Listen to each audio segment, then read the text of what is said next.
চার জিনিস যদি তোমার মধ্যে থাকে, দুনিয়ার কোনো কিছু যদি না থাকে, তোমার কোনো চিন্তা নাই। এক নাম্বার কোন জিনিসটা থাকতে হবে?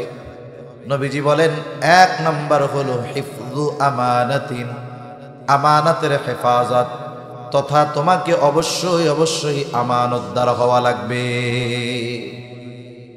আমানতদারিতা এটা বড় একটা গুণ। আমানতদারিতা এটা মুমিনের ভূষণ। আর আমানতহীনতা তথা খেয়ানত করা এটা মুনাফিকের আলামত। মুনাফিক কাকে বলে চিনেন তো? মুনাফিক এটা কাফেরের চাইতে জঘন্য। এই জন্য আল্লাহ তাআলা কোরআনুল কারীমের মধ্যে মুনাফিকের ব্যাপারে বলেন, ইন্নাল মুনাফিকিনা ফিদ দারকিল আসফালি মিনান নার। আল্লাহ তাআলা বলেন, নিশ্চয়ই মুনাফিকের স্থান হলো জাহান্নামের একেবারে তলদেশে। ওয়ালান তাজিদা লাহুম নাসীরা, মুনাফিকের জন্য কোনো সাহায্যকারী নাই। এই মুনাফিকের আলামত নবীজি সাল্লাল্লাহু আলাইহি ওয়াসাল্লাম আমাদেরকে জানিয়ে দিয়েছেন। আমরা কম বেশি সবাই জানি, এরপরেও আরেকটু স্মরণ করি, আলোচনা করি। মুনাফিকের এক নম্বর আলামত নবীজি বলেন, ইদা হাদ্দাসা কাযাবা। মুনাফিক যখন কথা বলে মিথ্যা কথা বলে। ইদা ওয়াআদা আখলাফা, ওয়াদা করলে ওয়াদা খেলাফ করে। ইদা তুমিনা খানা, আমানতের খেয়ানত করে। আর এক হাদিসের মধ্যে একটা বাড়িয়ে এসেছে, ওয়া ইদা তাখাসামা ফাজারা। মুনাফিকের সাথে যখন কারো একটু বিবাদ হয়, ঝগড়া হয়, মুনাফিক তখন মন্দ বকাঝকা করে। বিসমিল্লাহির রহমানির রহিম। ওয়াযাক্কির ফাইন্নায যিকরা তানফাউল মুমিনিন। وقال رسول الله صلى الله عليه وسلم، أربع إذا كنا فيك فلا عليك ما فاتك من الدنيا: حفظ أمانة، والصدق حديث، وحسن خليقة، وعفة في طعمة، أو كما قال النبي صلى الله عليه وسلم. صدق الله العلي العظيم، وصدق رسوله النبي الكريم، ونحن على ذلك من الشاهدين والشاكرين، والحمد لله رب العالمين. سبحانك لا علم لنا إلا ما علمتنا، إنك أنت العليم الحكيم. اللهم صل على محمد وعلى آل محمد، كما صليت على إبراهيم وعلى آل إبراهيم، إنك حميد مجيد. اللهم بارك على محمد وعلى آل محمد، كما باركت على إبراهيم وعلى آل إبراهيم، إنك حميد مجيد. আল্লাহর মহব্বতে আমরা জবান খুলে একটু জিকির করি, লা ইলাহা ইল্লাল্লাহ, লা ইলাহা ইল্লাল্লাহ, লা ইলাহা ইল্লাল্লাহ, লা ইলাহা ইল্লাল্লাহ, মুহাম্মাদুর রাসূলুল্লাহ সাল্লাল্লাহু আলাইহি ওয়াসাল্লাম। এই ভোকাল কমান আওয়াজ টনটন করেন। আলহামদুলিল্লাহ, ঐতিহ্যবাহী ঢাকা জেলার অন্তর্গত আশুলিয়া থানাধীন শিমুলিয়া কাসয়ের জামিয়া ইসলামিয়া মাদ্রাসা ও ইয়াতিমখানার হাফেজ ছাত্রদের দস্তরবন্দি উপলক্ষে ৩৮তম ঐতিহাসিক ওয়াজ মাহফিল। আজকের এই ঐতিহাসিক ওয়াজ মাহফিলের সম্মানিত শ্রদ্ধেয় সভাপতি আলহাজ মোহাম্মদ গোলাম রসুল সাহেব, বিশিষ্ট শিল্পপতি ও সমাজসেবক, সভাপতি অত্র মাদ্রাসা। আজকের মাহফিলের প্রধান অতিথি, বিশেষ অতিথিবৃন্দ সহ সম্মানিত শ্রদ্ধেয় ওলামায়ে কেরাম, সামনে উপস্থিত মুরব্বিয়ানে কেরাম, সমবয়সী যুবক বন্ধু, স্নেহের ছোট ভাই, মাইকের আওয়াজ যত দূরে যায়, আমার সম্মানিতা শ্রদ্ধা মা ও বোন, দয়াময় আল্লাহ রব্বুল আলামিনের দরবারে অগণিত শুকর যে মহান মালিক আমাদের হায়াতে বরকত দিয়ে সুস্থ রেখে এই গভীর রজনী পর্যন্ত হাদিসের ভাষায় এই জান্নাতের বাগানে আসার, বসার, কিছু দিনই কথা বলবার এবং শ্রবণ করবার তৌফিক যে মহান মানিব দান করেছেন, সে মহান মানিবকে খুশি করার জন্য মহব্বতের সাথে জবান খুলে অন্তর থেকে আমরা একবার কালিমাতুশ শুকর পাঠ করি, আলহামদুলিল্লাহ। অগণিত দুরূদ ও সালাম সৈয়দুল আম্বিয়া, আশরাফুল আম্বিয়া, খাতামুল আম্বিয়া, ইমামুল মুরসালিন, রহমাতুল্লিল আলামিন, মুহাম্মাদুর রাসূলুল্লাহ সাল্লাল্লাহু আলাইহি ওয়াসাল্লামের উপর। অনেক রাত, 15 তারিখের দাওয়াত ছিল, 16 তারিখ হয়ে গেছে। তাহলে বেশি কথা বা ভূমিকায় কোনো কথা বলার দরকারও নাই, প্রয়োজনও নাই। আয়াত এবং হাদিসের আলোকে কিছু কথা আল্লাহ তাআলা অল্প সময়ের মধ্যে আমাদের বলবার, বুঝবার, সাথে সাথে যে কথাগুলো হবে আমাদের সকলকে আমলে পরিণত করার তৌফিক আল্লাহ দান করেন। সকলে বলি আমিন। শ্রোতা বিভিন্ন প্রকারের হয়। কিছু শ্রোতা আসে ওয়াজ শোনার জন্য, শুনতে ভালো লাগবে তো আসি, নাইলে আমি নাই। আর কিছু শ্রোতা আসে শুধু শোনার জন্য নয়, সে কিছু খোরাক, কিছু জ্ঞান অর্জন করতে চায়। তার মানে তারা ওয়াজ বুঝতে আসে, সাথে সাথে এই বুঝটাকে বাস্তব জীবনে প্রয়োগ করতে আসে। এখন কি আপনারা শুধু শুনতেই আসছেন, নাকি সাথে সাথে ওয়াজ বুঝে আমল করারও ইচ্ছা আছে? আমল করার ইচ্ছা কার কার আছে একটু হাত উঁচা করি তো। নারায়ে তাকবীর, নারায়ে তাকবীর, মাশাআল্লাহ। যদি ওয়াজ বোঝার ইচ্ছা থাকে, আপনারা যদি সবাই মিলে আমারে বলেন যে সারা রাত একটু ওয়াজ করেন, আমি কি করবো? না না, ইনশাল্লাহ কমই মরতে। সারা রাত বললে আমিও করব না। কিছু সময় আপনাদের সাথে একটু মুযাকারা হবে ইনশাআল্লাহ। সেজন্য আমলের নিয়তে আল্লাহ তাআলা আমাকে বলবার, আমাদের শ্রবণ করবার তৌফিক দান করেন, বলি আমিন। এই ওয়াজ মাহফিল, ওয়াজ নসিহাত, এটা নতুন কোনো কিছু না। রাসূল আকরাম সাল্লাল্লাহু আলাইহি ওয়াসাল্লামের আগ থেকে নিয়েই আল্লাহ তাআলা যত নবী রাসূল পাঠিয়েছেন, আল্লাহ তাআলা সব নবী রাসূলকে ওয়াজ করার যোগ্যতা দিয়েছেন। সেই ধারাবাহিকতায় আমাদের নবীজিও ওয়াজ করেছেন। ওয়াজ স্বয়ং আল্লাহ তাআলা কোরআনুল কারীমের মধ্যে করছেন।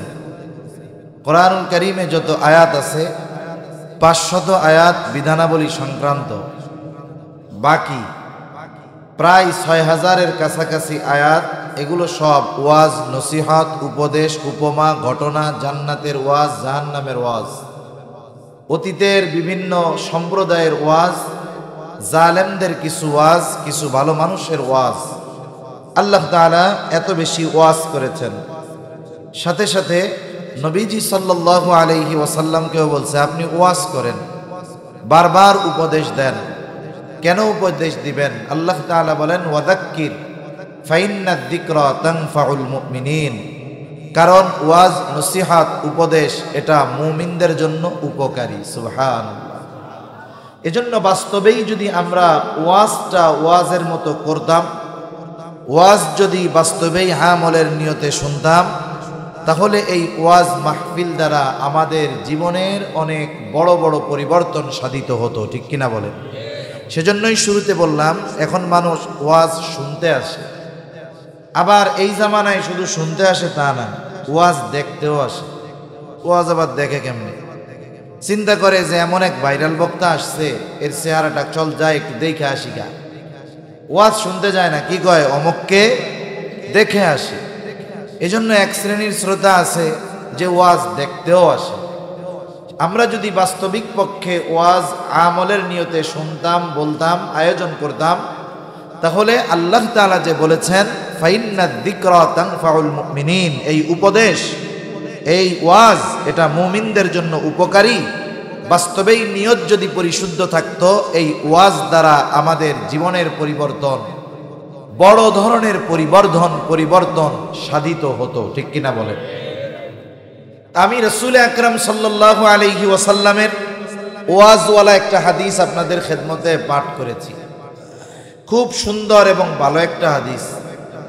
রাসূল আকরাম সাল্লাল্লাহু আলাইহি ওয়াসাল্লাম এই হাদিসের মধ্যে আমাদেরকে 4টি গুণে গুণান্বিত হতে বলেছেন। কয়টা গুণে? 4টি গুণে যদি গুণান্বিত হই লাভ কি? প্রথমত, মানুষ আমরা দুনিয়ার লাভের কথা আগে চিন্তা করি। অনেক সময় দোকানে লেখা থাকে দেখবেন বাকির নাম ফাঁকি। আবার অনেক জায়গায় লেখা আছে নগদ জাপাও হাত পাইতা নাও, বাকির খাতা শূন্য থাক। তাহলে আমরা যদি এই কথাগুলো, নবীজির এই নসিহাতগুলো, উপদেশগুলো মানি, আখিরাতের লাভ এক পাশে থাকলো, প্রথমে দুনিয়ার লাভ আছে। কিসের লাভ? জোরে গণ। দুনিয়ার লাভ। নবীজি তো ওয়াজ করেছেন, গুরুত্বপূর্ণ ওয়াজ এই হাদিসটা। এই হাদিসে নবীজি কি বলেন খেয়াল দিয়া শুনবো তো ইনশাআল্লাহ। ক্বালা রাসূলুল্লাহ সাল্লাল্লাহু আলাইহি ওয়াসাল্লাম আরবাউন ইযা কুন্না ফীকা ফালা আলাইকা মা ফাতাকা মিনাদ দুনিয়া। আল্লাহ রাব্বুল আলামিন বলেন, নবীজি বলেন, আরবাউন, 4টি জিনিস, ইযা কুন্না ফীকা, যখন তোমার মধ্যে থাকবে। কয়টা জিনিস? জোরে বলেন কয়টা? 4টি জিনিস যখন তোমার মধ্যে থাকবে, নবী বলেন ফালা আলাইকা, আর কোনো কিছু তোমার নাই। কিন্তু এই 4টি জিনিস তোমার মধ্যে আছে, অন্য কোনো কিছু যদি নাও থাকে, নবীজি বলেন মা ফাতাকা মিনাদ দুনিয়া, এই দুনিয়ার অন্য কিছু যদি তোমার নাও থাকে তাতে কোনো সমস্যা নাই। তার মানে এই 4 জিনিস যদি কারো মধ্যে থাকে, তাহলে আল্লাহ তাআলা তার দুনিয়ার প্রয়োজন মেটানোর ব্যবস্থা করে দিবে। সুবহানাল্লাহ বলে। এ কথা কি দুনিয়ার কোনো সাধারণ মানুষ বলছে নাকি মুহাম্মাদুর রাসূলুল্লাহ? উনি কি গোটা হায়াতে একটা মিথ্যা কথাও বলছে নাকি? সাদিকুল মাসদুক নবী গোটা হায়াতে একটা মিথ্যা কথাও বলেন নাই। কেমন সত্যবাদী নবী! কাফেররা আমার আপনার নবীজির সত্যবাদিতার সত্যায়ন করেছে। কাফেররা নবীজিকে বারবার হত্যার অপচেষ্টা করেছে। নবীজি সেজদায় গেছেন, উটের নাড়ি বুড়ি নবীজির উপরে চাপিয়ে দিয়েছে। নবীজিকে গলার সাথে শক্ত করে কাপড় দিয়ে পেঁচায়া ধরছে যাতে শ্বাস রুদ্ধ হয়ে মারা যায়। নবীজিকে হত্যা করার জন্য প্রত্যেক গোত্র থেকে এক একজন যুবক নির্ধারিত করা হয়েছে। সম্মিলিতভাবে সবাই মিলে নবীজিকে হত্যা করবে। যদিও কাফেররা নবীজিকে হত্যার অপচেষ্টা করেছে, কিন্তু কখনো নবীজির চারিত্রিক ব্যাপারে অপবাদ দেওয়ার দুঃসাহস করে নাই। এমন কথা কখনো তারা বলতে পারে নাই নবীজি গোটা হায়াতে একটা মিথ্যা কথা বলেছেন। বরং আল্লাহ তাআলা আমার আপনার নবীজির সত্যবাদিতার সত্যায়ন করার বহু আগে কাফেররা আমার আপনার নবীজির উপাধি দিয়েছে আল আমিন, আস-সাদিক, বিশ্বস্ত, আমানতদার, সত্যবাদী। রাসূল আকরাম সাল্লাল্লাহু আলাইহি ওয়াসাল্লাম নবুয়তির পরে 3 বছর গোপনে দাওয়াত দিয়েছেন। 3 বছর পর আল্লাহ তাআলার পক্ষ থেকে আদেশ আসলো, এখন আর গোপনে দাওয়াত দিলে হবে না। ওয়া আনযির আশীরাতাকাল আকরাবিন, এখন প্রকাশ্যে দাওয়াত দিবেন। আত্মীয় স্বজন, পাড়া প্রতিবেশী, বন্ধু বান্ধব সকলের কাছে প্রকাশ্যে দাওয়াত দেন। নবীজি একযোগে সকলের কাছে তাওহীদ রিসালাতের এই দাওয়াত পৌঁছানোর জন্য সাফা পাহাড়ের উপরে দাঁড়িয়ে গেলেন। মক্কার সব মানুষকে আহ্বান করলেন। নবীজির ডাকে মক্কার সব মানুষ পাহাড়ের পাদদেশে চলে আসলো।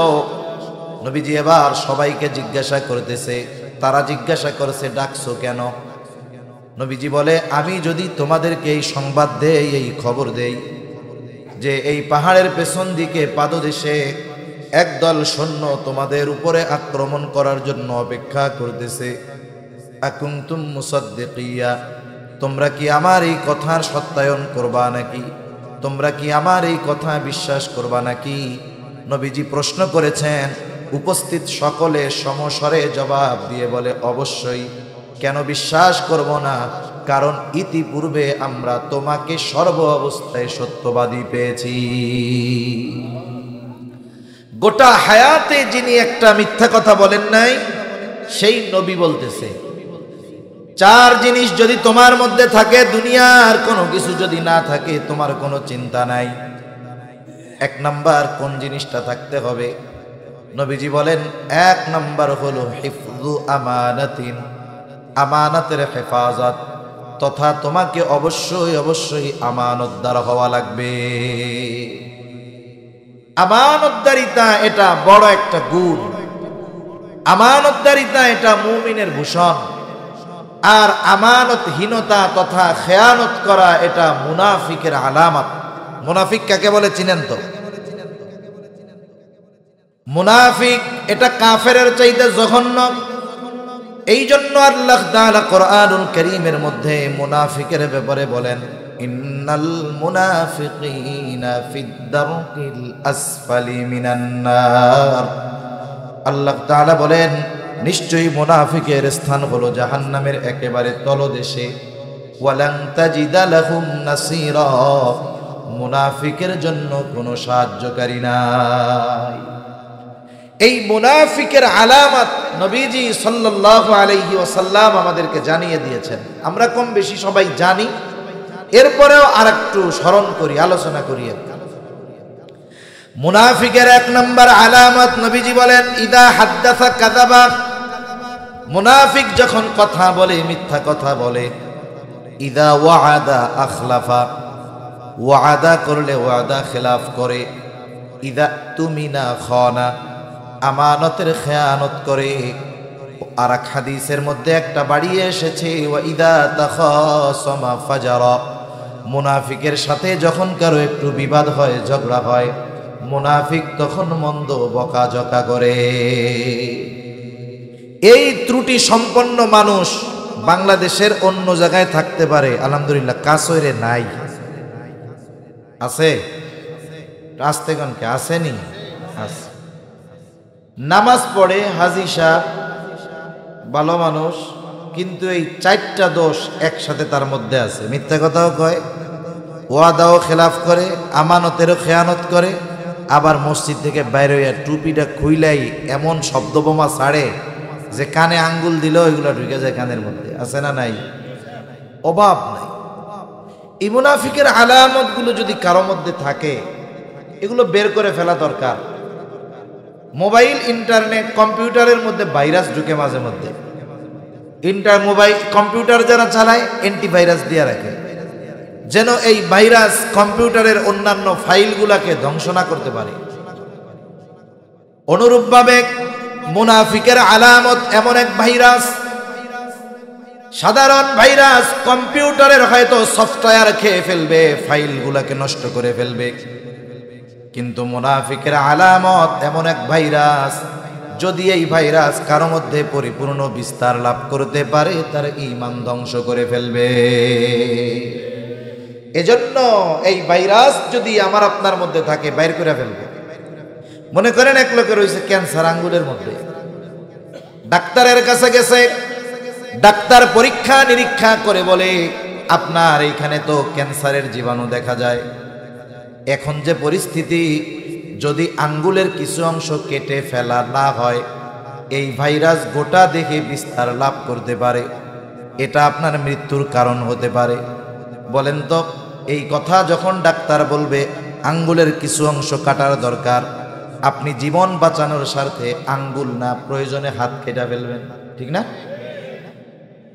জীবন বাঁচানোর জন্য অঙ্গহানি হতে আমরা দ্বিধাবোধ করি না, কিন্তু ঈমান বাঁচানোর জন্য মুনাফিকের আলামতগুলো আমাদের মধ্যে থাকলে বের করার দরকার, সেটা আমরা করি না। আফসোসের ব্যাপার। এই জন্য মুনাফিকের আলামত যদি কারো মধ্যে থাকে বাহির কইরা ফেলবো। জোরে কোন ইনশাআল্লাহ। ইনশাআল্লাহ বুঝে শুনে কইছেন তো? কারণ ইনশাআল্লাহ তো আবার নার বদলে ব্যবহার হয়, বুঝেন নাই? মনে করেন তাবলিগের লোক আসছে, আইসা একজনকে ধরাই দিছে যে ওর একটু তাশকিল করেন, লোকটা বেশি ফাজিল, নামাজ কালাম পড়ে না। এখন তাবলিগের লোক তো পাইছে, যাইয়া ওরে ধরছে একবারে যেতে যেতে সুন্দর মতো বুঝাইতেছে, ভাই এই করেন, অনেক সময় পরীক্ষা টরীক্ষা শেষ, এখন আপনাদের পড়ালেখা নাই, ব্যস্ততা নাই, আপনি এক চিল্লায় চলেন। এখন ওরে সহজে ছাড়েও না, পিছন দিয়ে একজন এসে ওরে কয় ইনশাআল্লাহ ক, নইলে ধরে আর আজকে ছাড়বো না। আসলে ও বাঁচার জন্য ইনশাআল্লাহ কইছে। আবার মনে করেন কথার কথা একজন জনপ্রতিনিধি এলাকায় আসছে, এখন আপনাদের সাথেও তার ভালো সম্পর্ক, আপনারা দাবি করছেন যে আমাদের এটা এটা দিতে হবে। এখন উনি চিন্তা করতেছে যদি সরাসরি কই না, তাহলে তো ভোট নাই, এখন নার বদলে কি কওয়া যায়? বলে ইনশাআল্লাহ আমি হইতে পারলে দিব।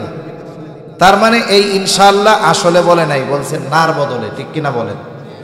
এজন্য ইসলামী শরীয়তের পরিভাষাগুলো যথাযথ ওজনের সাথে, গাম্ভীর্যতার সাথে ব্যবহার করা দরকার। আমি একটা জিনিস করার জন্য বাস্তবেই যদি দৃঢ় প্রতিজ্ঞাবদ্ধ হই, সেটা যদি ভালো হয়, আমি দৃঢ় চিত্তে বলবো ইনশাআল্লাহ। এখানে আমার প্রচেষ্টা সর্বোচ্চ থাকবে, তৌফিক দেওয়ার মালিক কে? আল্লাহ। তাহলে মুনাফিকের আলামত গুলার মধ্যে অন্যতম আলামত হলো আমানতের খেয়ানত করা। বাস্তবতা হলো আমানতদারিতা এমন একটা বিষয়, এটা আমল সম্পৃক্ত বিষয় এমন নয়, বরং আমানতদারিতার সম্পর্ক ঈমানের সাথে। রাসূলুল্লাহ সাল্লাল্লাহু আলাইহি ওয়াসাল্লাম জানিয়ে দেন, লা ঈমানা লিমান লা আমানাতা লাহ। নবীজি বলেন, যার মধ্যে আমানতদারিতা নাই তার ঈমান নাই। আমি আশা করি এতটুকুতে একজন মুমিনের আমানতদারিতার গুণ অর্জন করা কতটুকু জরুরি, আশা করি এইটুকুতে বুঝতে পারছেন ইনশাআল্লাহ। আমরা তো এমন এক নবীর উম্মত যিনি নবুয়তির 20 বছর আগে, বরং তার চেয়েও আরো বেশি আগে আল আমিন, আমানতদার উপাধিতে ভূষিত হয়েছেন। ওই জাহেলিয়াতের সময় আরবের মুশরিকদের মাধ্যমে নবীজি উপাধি পেয়েছেন আল আমিন।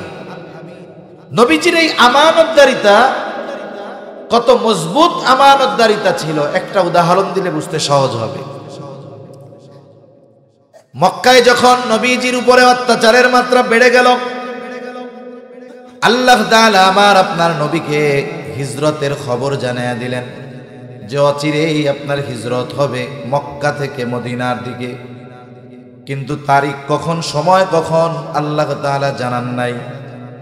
এদিক দিয়া কাফেররাও মোটামুটি বুঝতে পারছে মুহাম্মদ আর মক্কায় থাকবে না, হিজরত করে চলে যাবে অন্য কোথাও। কাফেররা পরামর্শ করলো মুহাম্মদকে আর ছেড়ে দেওয়া যাবে না। প্রত্যেক গোত্র থেকে এক একজন ব্যক্তিকে নির্বাচিত করা হলো।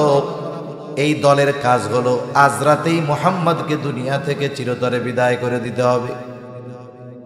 রাসূল আকরাম সাল্লাল্লাহু আলাইহি ওয়াসাল্লামকে আল্লাহ তাআলা নির্দেশ দিলেন, আজ রাত্রেই আপনার হিজরত হবে।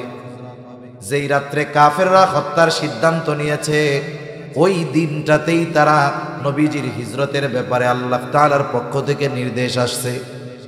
নবীজি তার ঘরের ভিতরে হযরত আলী রাদিয়াল্লাহু তাআলা আনহুকে রাইখা বের হবেন। কেন? চারদিকে শত্রু সশস্ত্র অবস্থায় ঘিরে রাখছে। নবীজি হযরত আলী রাদিয়াল্লাহু তাআলা আনহুকে নিজ বিছানায় রাইখা গেলেন কেন? কারণ নবীজি যখন মদিনার উদ্দেশ্যে রওনা হবেন, ওই সময়ও আমার আপনার নবীজির কাছে কাফেরদের কিছু রাখা আমানত ছিল, সম্পদ ছিল।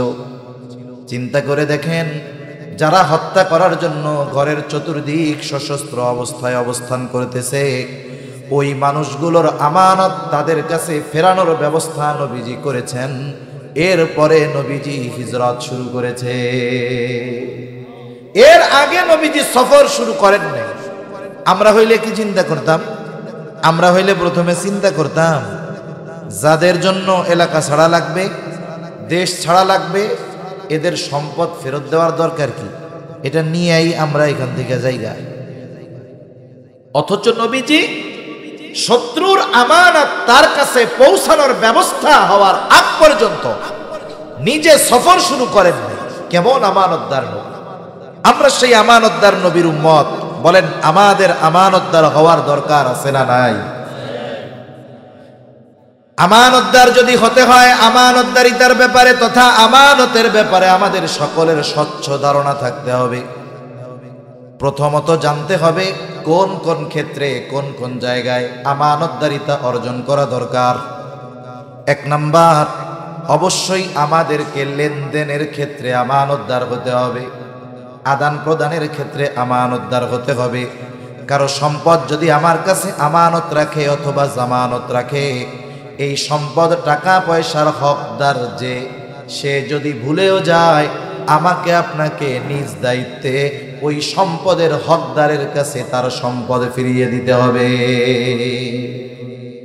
আল্লাহ তাআলা কোরআনুল কারীমের মধ্যে বলেন, ইন্নাল্লাহা ইয়া'মুরুকুম আন তুআদ্দুল আমানাতি ইলা আহলিহা। আল্লাহ তাআলা বলেন, নিশ্চয়ই আল্লাহ তোমাদেরকে আদেশ দিচ্ছেন, নির্দেশ দিচ্ছেন। কি আদেশ? বলে আন তুআদ্দুল আমানাতি ইলা আহলিহা, যে তোমরা আমানত তার হকদারের কাছে ফিরায় দাও। ওয়ালাইকুম আসসালাম ওয়া রাহমাতুল্লাহ। এই জন্য আমার আপনার কাছে যদি কেউ কিছু পাওনা থাকে, সে যদি ভুলেও যায়, ফিরিয়ে দেওয়ার দায়িত্ব আমার আপনার। আমি লেনদেন সংক্রান্ত আমানতদারিতার বিষয়ে লম্বা কথা বলবো না, কারণ সামনে আমার একটু লম্বা কথা বলতে হবে। এই জন্য সর্বশেষ কথা হলো, আমরা লেনদেনের ক্ষেত্রে আমানতদার হব। জীবনটা এমন ভাবে সাজাবো, আমি যখন দুনিয়া থেকে যাব, আমার যখন ইন্তেকাল হবে, কোনো মানুষ যেন আমার কাছে কোনো হক না পায়। কথা বুঝে আসছে না? তাহলে এক নাম্বার, আমানতদারিতা হবে লেনদেনের মধ্যে। দুই নাম্বার, শুধু লেনদেনই আমানত এমনটা নয়, কথাও কিন্তু আমানত হয়। কথা রাসূল আকরাম সাল্লাল্লাহু আলাইহি ওয়াসাল্লাম বলেন, ইযা হাদ্দাসা আর-রাজুলু সুম্মা ইলতাফাতা ফাহিয়া আমানাতুন। নবীজি বলেন, যখন কোনো মানুষ কথা বলে আর এদিকে সেদিকে তাকায়, ফাহিয়া আমানাতুন, এই কথাটা এদিকে সেদিকে তাকিয়ে বলল, এই কথাটা যার কাছে বলে সেটাও আমানত হয়ে যায়। সাধারণভাবে একজন মানুষ আপনার আমার কাছে আসছে, আসার পরে ডানে বামে দেখতেছে যে কেউ আছে কিনা, দেখে কিনা, শোনে কিনা। এবার ডানে বামে তাকায়া আমার আপনার কাছে একটা গোপন বিষয় বলছে। সে কিন্তু কিছুই বলে নাই, শুধু তার অঙ্গভঙ্গিমা কি ছিল, ডানে বামে দেখে শুনে সে একটা কথা আমার আপনার কাছে বলছে। নবীজি বলেন, কিছু বলা লাগবে না, এই যে ডানে বামে তাকিয়ে যেই কথা আমার আপনার কাছে বলল, ওই কথাটা আমানত হয়ে গেছে। তার মানে ওই কথাটা অন্য কারো কাছে আর বলা যাবে। রাসূল আকরাম সাল্লাল্লাহু আলাইহি ওয়াসাল্লাম জানিয়ে দিয়েছেন, কথাও আমানত হয়। কিন্তু আমাদের খাসলাত, আমাদের অভ্যাস হলো এর ব্যতিক্রম। কি রকম? বলে, কেউ আমার কাছে একজন কথা বলার পরে বলছে, হুজুর আপনাকে খুব বিশ্বাস করি, কথাটা আপনার কাছেই শুধু বললাম, আর কারো কাছে কইেন না। কাজ শেষ। সে আমার চোখের আড়াল হওয়ার আগে একজনকে ডাক দিয়ে আমি বলি, এদিকে আসো। ওই লোকটাকে চিনো? বলে, চিনি। আমাকে খুব বিশ্বাস করে, আমার কাছে তার এই গোপন কথাটা বলছে, কারো কাছে কইতে মানা করছে, আমি শুধু তোমারে কইলাম, তুমি কিন্তু কাউরে কইও না। কাম শেষ। ও কি করবে, যে হুজুরে তো কাউরে বলতে মানা করছিল, হুজুর একজনের কাছে কইছে, এটা মনে হয় আর একজনের কাছে বলা যায়। ও এবার গিয়ে আর একজনে বলবে, শোনো হুজুর আমাকে খুব বিশ্বাস করে, অমকের ব্যাপারে এই কথাটা আমাকে বলছে, কারো কাছে বলতে মানা করছে, আমি তোমারে কইলাম, তুমি কাউরে কইও না। এইবার ও গিয়া আর একজন রে কয়। এইভাবে বলতে বলতে সকালের কথা যেটা কারো কাছে বলা মানা ছিল পৌঁছায় গেছে 100 জনের কাছে। এখন বলেন তো, আমি বললাম একজনের কাছে, কথা পৌঁছাইল 100 জনের কাছে। এখন বলেন এই কথার ব্যাপারে যেই খেয়ানত, এটা একটা আছে নাকি 100 হয়ে গেছে? এই যে 100 জনের কাছে কথা পৌঁছানোর জন্য দায়ী আমি, আমার দ্বারা শুরু হয়েছে। এটা হাদিসের মধ্যে আসছে, নবীজি সাল্লাল্লাহু আলাইহি ওয়াসাল্লাম বলেন, যখন কোন ব্যক্তি কোনো ভালো কাজের সূচনা করে, ওই ভালো কাজ যতজন করে, যতদিন করে, সকলের ভালো কাজের সমপরিমাণ আমল তার সওয়াব তার আমলনামায় যোগ হয়ে যায়। আবার কারো দ্বারা যখন কোনো মন্দ কাজের সূচনা হয়, ওই মন্দ কাজ যতদিন চলে, যতজন করে, ওই ব্যক্তি যদি দুনিয়া থেকে চলেও যায়, তাহলে তার আমলনামায় সকলের মন্দ কাজের সমপরিমাণ গোনা যোগ হয়ে যায়। এই যে মাদ্রাসা মনে করেন, যার দ্বারা শুরু হয়েছে, যারা এখানে সহযোগিতা করছে, যারা টাকা পয়সা দিয়েছে, এই মাদ্রাসা যতদিন থাকবে, কোরআনের তিলাওয়াত যতদিন চলবে, এই মসজিদ যতদিন থাকবে, নামাজ যতদিন হবে, তিলাওয়াত যতদিন হবে, 1000 বছর পরেও যদি এই প্রতিষ্ঠান থাকে, 1000 বছর আগে যারা এখানে সহযোগিতা করেছে কবরে শুয়া শুয়া সওয়াব পাইতে থাকবে। সুবহানাল্লাহ। কয় কোটি? এই 3 কোটি, 300 কোটি, 500 কোটি এখন আমাকে ডাইল ভাত। 1000 কোটি, 1000 কোটির দুর্নীতি শুনতে শুনতে 1-2 কোটি মনে হয় 2 পকেটেই থাকে। ঠিক কিনা বলেন? অবস্থা হলো এরকম। তা সে 3 কোটি টাকা খরচ করেছে নমিনেশনের জন্য। যাক, নমিনেশন পেয়েছে। এইবার সে পোস্টার ছাপিয়েছে যে এই মার্কায় ভোট দিয়ে অমক ভাইকে জনগণের সেবা করার সুযোগ দিন। আচ্ছা বলেন তো, যদি সেই ব্যক্তি বাস্তবেই জনগণের সেবা করার জন্যই চেয়ারম্যান হইতো, তাহলে তার চেয়ারম্যান হওয়া লাগতো না, এই কোটি কোটি টাকা দিয়ে নমিনেশন না কিনে জনগণের সেবা করতে পারতো। ঠিক কিনা বলেন?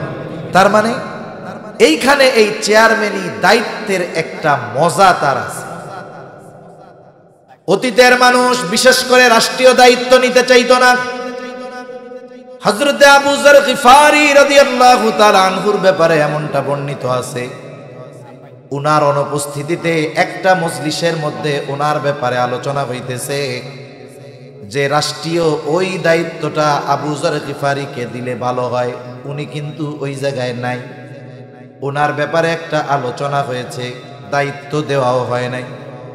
ওই মজলিসের একজন আবু যর গিফারি রাদিয়াল্লাহু তাআলা আনহুর কাছে গিয়ে বলে, আবু যর, আপনাকে হয়তো রাষ্ট্রের এই দায়িত্বটা দেওয়া হতে পারে। আবু যর গিফারি রাদিয়াল্লাহু তাআলা আনহু যখন শুনলেন রাষ্ট্রের এই গুরুত্বপূর্ণ দায়িত্ব তাকে দেওয়া হতে পারে, এখনো দেওয়া হয় নাই, ঘুম হারাম হয়ে গেছে। কি করছি? রাতের বেলায় বিছানাপত্র নিয়ে দায়িত্ব দিয়ে দেয় নাকি এই ভয়ে এলাকা ছেড়ে তিনি চলে গেছে। আর এখন তো দায়িত্ব নেওয়ার প্রতিযোগিতা করে, আর অতীতের মানুষকে চাবুক দিয়ে পিটায়াও দায়িত্ব দেওয়া যায়।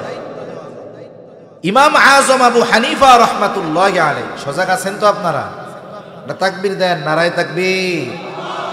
কারণ রাত 12টার পরে তো আমি কথা কইতে পারি না, আমার ঘুম আসতেছে, ওই জায়গায় বসে বসে ঝিমাইছি। এখন আপনারা একটু কথাবার্তা বললে হয়তো অল্প কিছু সময় সজাগ থাকা যাবে, নাইলে অবস্থা খারাপ। আর কথা কত বলা যায়। একটু আগে দেখলাম বাংলাদেশের একজন যুবক তরুণ প্রতিযশা আলেমে দ্বীন, কুমিল্লার এক কৃতি সন্তান, Dhaka elephant road medical staff quarter মসজিদের সম্মানিত খতিব মুফতি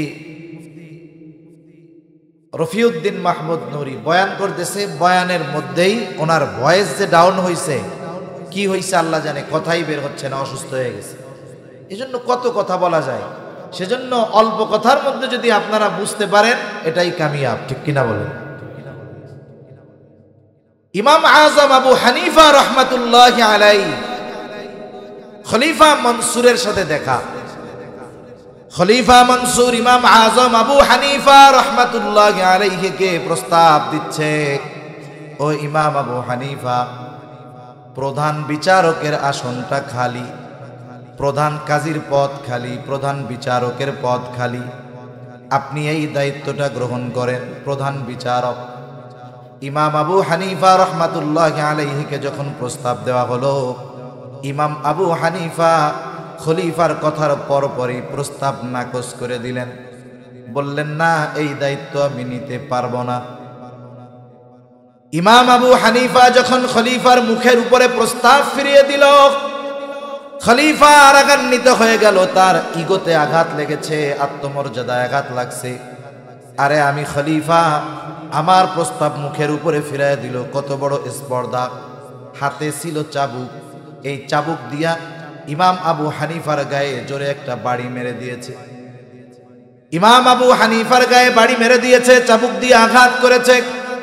খলিফা মনসুর যখন রাজপ্রাসাদে ফিরে গেল, খলিফা মনসুরের চাচা বলতেছে, মনসুর, কাজটা তুমি ভালো করো নাই। ইমাম আবু হানিফার গায়ে চাবুক দিয়া বাড়ি মেরেছ, কাজটা অন্যায় হয়েছে। তার মতো একজন বিজ্ঞ আলেম, তার গায়ে চাবুক দিয়ে আঘাত করাটা অন্যায় হয়েছে, অপরাধ হয়েছে, তুমি তার কাছে ক্ষমা চাও। খলিফা মনসুর যখন চাবুক দিয়া বাড়ি মারছে, তখন তো রাগান্বিত অবস্থায় ছিল। এখন মাপ চাইতে কইতেছে, মেজাজ ঠান্ডা, কিন্তু মাপ চাইতে যে যাবে, এখন তার লজ্জা লাগতেছে। কারণ মানুষ রাগান্বিত অবস্থায় এমন কিছু কাজ করে যেগুলো তার পরবর্তী গোটা হায়াতে আফসোসের কারণ হয়ে যায়, ঠিক কিনা বলেন? আমরা গ্রাম অঞ্চলে অনেক সময় হয়, শহরেও হয়। গ্রামেরটা তো টের পাওয়া যায়, শহরেরটা সহজে বোঝা যায় না। চার দেয়ালের মধ্যে অনেক সময় স্বামী স্ত্রীর মধ্যে তুচ্ছ বিষয় নিয়ে দ্বন্দ্ব হয়। শয়তানের একটা গ্রুপ আছে, ওই গ্রুপের দায়িত্বই হইল স্বামী স্ত্রীর মধ্যে দ্বন্দ্ব লাগায়া বিচ্ছেদ সৃষ্টি করে দেওয়া। এই গ্রুপের কামই এই, গোটা দুনিয়া ব্যাপী এই কাম করে বেড়ায় এরা। মনে করেন তুচ্ছ বিষয় নিয়ে স্বামী স্ত্রীর মধ্যে দ্বন্দ্ব লাগে। তুচ্ছ বিষয়টা কি হইতে পারে? মনে করেন স্বামী জমিনে কাজ করে, প্রচন্ড গরমে, কাঠ ফাটা রোদে, ধানের জমির মধ্যে কাজ করা কত কষ্ট, এটা ওয়াজ করে বোঝানো যাবে না। যে কাজ করে সে বোঝে কষ্ট কেমন। এখন দুপুরবেলা আসছে, খাওয়ার সময়, খানা দানা দিছে সামনে, সব রান্না বান্না হয়েছে, লবণের বাটিও দিছে, কিন্তু ভুলে রান্নার সময় তরকারির মধ্যে লবণ দিতে মনে নেই। এখন বলেন তো সমস্যার সমাধান কিভাবে হইতে পারে? লবণের বাটি আছে না পাশে, সমস্যার সমাধান তো সামনেই আছে। লবণ নিয়ে ভাতের সাথে মাখাই নিলেই তো কাম শেষ। কিন্তু শয়তান আইসা কয়, এত পরিশ্রম কাগলে গে করোস, কি রামদে দেখছোস, মুখে দেওয়া যায়। এই শয়তানে দিছে ডোজ। এবার চিল্লায় কয়, দেখ কি রান্না বান্না করে, এগুলো মুখে দেওয়া যায়? লবণ হয় নাই, সাইসাতা কি রান্না করছে?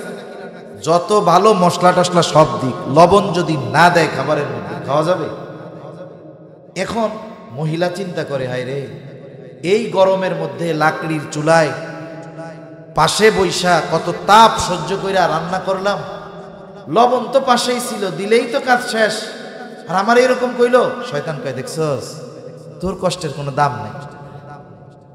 এইবার মহিলা জোর আওয়াজে বলে, এত হইছে কি, পাশে লবণ আছে, নিলেই তো হয়ে যায়।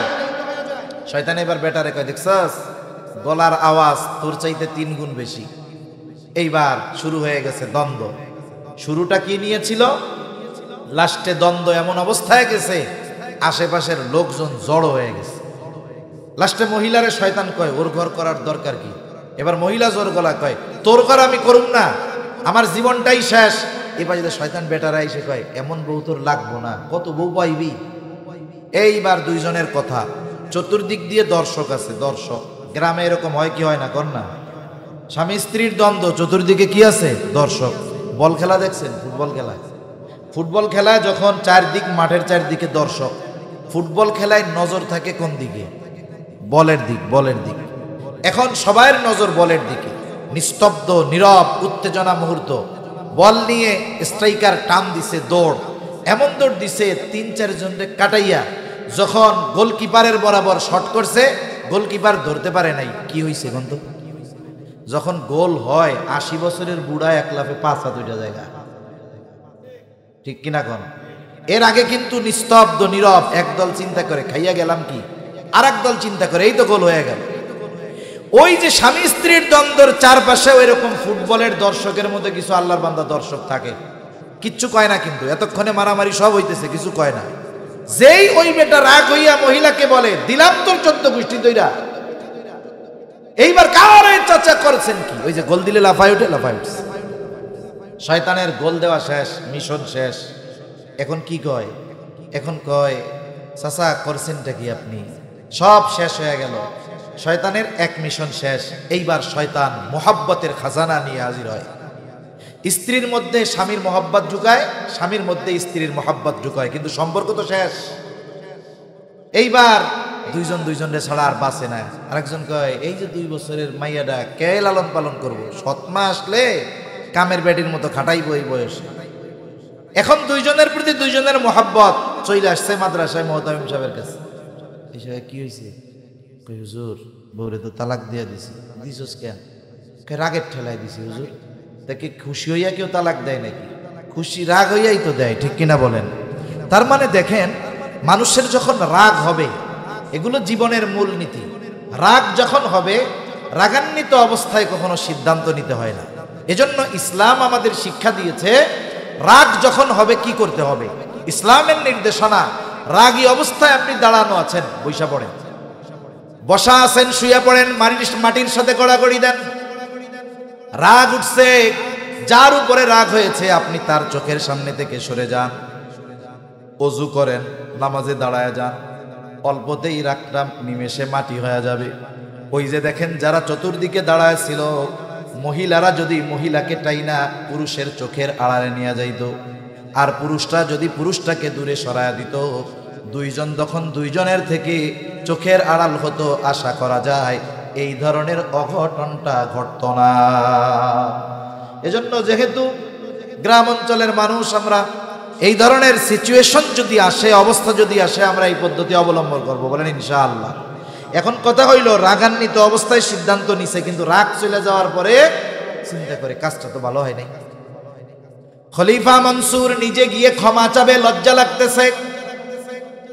মনসুর তার সবচাইতে বিশ্বস্ত মানুষটাকে বলল, যাও ইমাম আবু হানিফার কাছে গিয়ে আমার পক্ষ থেকে ক্ষমা চায় আসো। সাথে সাথে 1 থলে স্বর্ণ মুদ্রা দিছে। স্বর্ণ মুদ্রা, কয়েল না, 5 টাকার কয়েন না, স্বর্ণ মুদ্রা এক একটা দিছে 1 থলে, কোটি কোটি টাকার সম্পদ। এইবার এইটা নিয়া ওই লোক ইমাম আবু হানিফার কাছে গেছে, বলছে যে শোনো ইমাম আবু হানিফাকে এটা আমার পক্ষ থেকে হাদিয়া দিবা, আর বলবা তিনি যদি আমার হাদিয়া গ্রহণ করে তাহলে আমি সুনিশ্চিত হব যে তিনি আমাকে ক্ষমা করেছে। লোকটা ইমাম আবু হানিফার কাছে গেছে, গিয়া বলতেছে যে খলিফা আপনার সাথে যে আচরণ করছে এই জন্য লজ্জিত, তিনি আপনার কাছে ক্ষমা প্রার্থী, মাফ করে দেন। ইমাম আবু হানিফা রাহমাতুল্লাহি আলাইহি নববী গুণে গুণান্বিত। নবীজি ছিলেন ক্ষমার আধার। কেউ যদি ব্যক্তিগতভাবে নবীজিকে কষ্ট দিত, নবীজি মাফ করে দিতেন। ইমাম আবু হানিফাও বলছেন ঠিক আছে মাফ করে দিলাম। এবার লোকটা বলে, এই যে 1 থৈলা স্বর্ণ মুদ্রা খলিফা আপনার লাগে হাদিয়া দিছে, আপনি যদি এইটা নেন তাইলে উনি নিশ্চিত হবে যে আপনি তারে মাফ করছেন। ইমাম আবু হানিফা বলে, আমি তাকে মাফ করে দিয়েছি, কিন্তু হাদিয়া আমার লাগবে না। লোকটা বারবার জোরাজুরি করতেছে। ইমাম আবু হানিফা বলে, না হাদিয়া আমার লাগবে না। এইবার ওই লোকটা বলে, আপনি রাখেন, আপনি ব্যয় না করেন, সদকা করে দিয়েন। বলে না, রাখা যাবে না। লোকটা যখন বারবার আরো জোরাজুরি করে, ইমাম আবু হানিফা বলতেছে, তোমার খলিফা যে আমাকে হাদিয়া দিল, এত স্বর্ণ মুদ্রা সে পাইল কোথায়? কারণ মনে রাখতে হবে, রাষ্ট্রের সেবক যারা, রাষ্ট্রপতি যারা, প্রধানমন্ত্রী যারা, মন্ত্রী যারা, আল্লাহর কসম রাষ্ট্রের সম্পদের মালিক তারা নয়, বরং রাষ্ট্রের খাদেম তারা। রাষ্ট্রীয় দায়িত্বে নিয়োজিত প্রত্যেকটা ব্যক্তির জন্য সম্মানী ভাতা আছে না নাই? প্রেসিডেন্টের ভাতা আছে না? প্রধানমন্ত্রীর ভাতা আছে না? মন্ত্রীদের ভাতা আছে না? চেয়ারম্যানের ভাতা আছে না? আছে। কোন ব্যক্তি যদি তার ভাতার বাইরে রাষ্ট্রের পক্ষ থেকে যতটুকু ভাতা তাকে দেওয়া হয়েছে, এর বাইরে একটা টাকা রাষ্ট্রীয় কোষাগার থেকে তার নিজ কাজে ব্যয় করার অধিকার নাই। এখন একজনরে হাদিয়া দিচ্ছে খলিফা, দিচ্ছে রাষ্ট্রীয় কোষাগার থেকে, ব্যক্তিগত অর্থ থেকে নয়। তখন ইমাম আবু হানিফা বলতেছে, তুমি এটা ফেরত তো নিবাই, সাথে সাথে তোমার খলিফাকে বলবা তাকে রাষ্ট্রীয় কোষাগার থেকে তার জন্য যেই সম্মানী বা ভাতা নির্ধারিত আছে এর বাইরে একটা টাকা নিজের কাজে ব্যয় করার অধিকার তার নাই। সে যদি এই কাজ করে, রাষ্ট্রের সম্পদ নিজের কাজে ব্যবহার করে, অবশ্যই সে খেয়ানতকারীদের অন্তর্ভুক্ত হবে। লোকটা এইবার ইমাম আবু হানিফার কাছ থেকে চলে গেছে বাদশার কাছে, খলিফার কাছে গিয়া তিল রে তাল বানাইছে আর কি। কথাকে এত সুন্দরভাবে মিথ্যার প্রলেপ দিয়ে খলিফার কাছে বলছে, খলিফা আগের চাইতে এবার 10 গুণ বেশি রাগ হয়ে গেছে।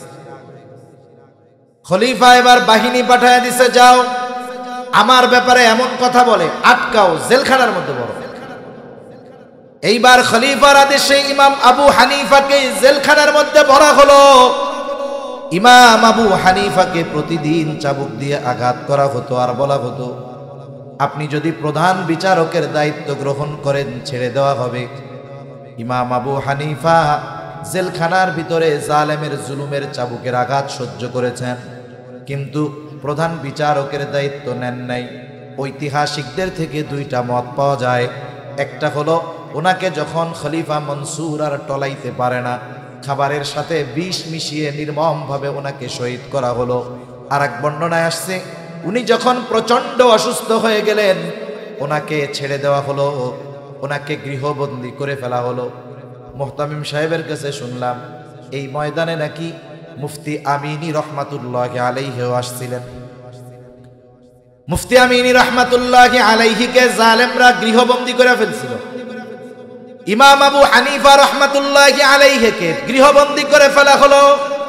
ওই অবস্থায় দুনিয়া থেকে তিনি বিদায় নিয়েছেন। ওনার ছাত্ররা জিজ্ঞাসা করতেছে, হযরত, যেই দায়িত্ব নেওয়ার জন্য আপনার উপরে এত জুলুম, এত অত্যাচার, প্রধান বিচারকের দায়িত্ব নেওয়ার জন্য আপনি তো দায়িত্ব নিলেই আপনাকে ছেড়ে দেওয়া হতো, আর এই দায়িত্ব নেওয়ার জন্য তো আপনি অনুপযুক্ত ছিলেন না।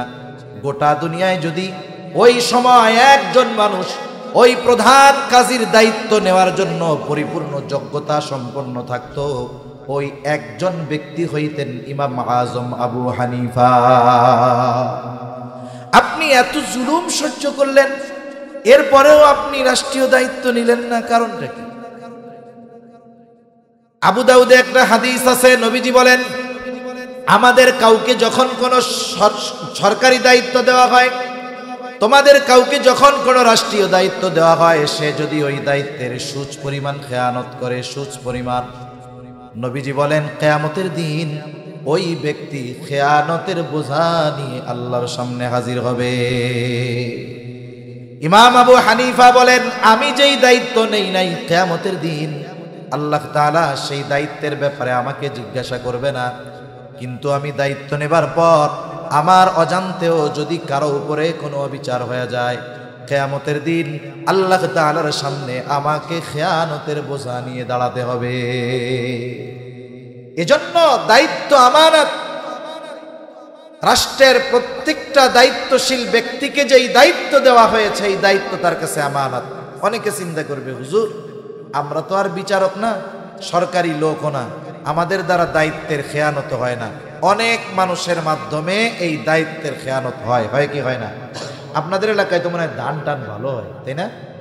ধান হয়, ধান ধান মনে করেন ধানের জমিটা যখন পরিষ্কার করেন, প্রথমে পরিষ্কার কইরা ধানের চারাটা যখন রোপণ করা হয়, কেউ যদি চিন্তা করে এই যে চারা রোপণ করে আসলাম, 3 মাস পরে গিয়া ধান কেটে ঘরে তুলমু, 3 মাস পরে যদি ও জমিতে চায়, ওর চারাই তো খুঁজে পাবে না, দেখবে সব জঙ্গল হয়ে গেছে। এখন ধান যখন একটু বড় হয়, জমিন যখন মোটামুটি শুকিয়ে যায়, আগাছা যে জন্ম নেয়, ওই সময় নিড়ানি দেওয়া লাগে। কি কয় আপনাদের এদিকে? নিড়ানি দেয় না? এখন মনে করেন একজন মানুষ তো আর একটা জমি, বড় জমি নিজে নিড়ানি দিতে পারবে না, তখন ওই জমির কাজের জন্য কৃষক নেয়। আপনাদের এদিকে কি বলে, জন নেয় নাকি? হ্যাঁ, কামলা নেয় বা জন নেয়। এখন হাজী সাহেব তার জমিতে আগাছা পরিষ্কার করার জন্য, নিড়ানি দেওয়ার জন্য একজনে নিছে। হাজী সাহেব কিন্তু এই মসজিদের ইমাম সাহেবকে নিড়ানি দেওয়ার জন্য নিবে না, বলবে না যে হুজুর ফজর থেকে জোহর পর্যন্ত বেকারি থাকেন, এক কাজ করেন জোহরের আজান পর্যন্ত আমার জমি 2 শতক নিড়াইয়া দেন, আপনিও 1000 টাকা পাইলেন। কারণ হাজী সাহেব জানে যে এই জমি নিড়ানির কাজ হুজুরে দেওয়া হবে না, উনি নিড়ানির জন্য ওই লোকটাকেই নিয়োগ দিবে যার কাজের ব্যাপারে ওনার ধারণা আছে, যে সকাল থেকে দুপুর পর্যন্ত 2 শতক জমি নিড়াইয়া ফেলতে পারবে। এইবার ওকে জমিতে নিয়ে দেখাই দিছে যে এই যে আমার 2 শতক দুপুর পর্যন্ত নিড়ানি শেষ কইরা বিকালবেলা এসে টাকা নিয়ে যাওয়া হাটের থেকে বা বাজার থেকে।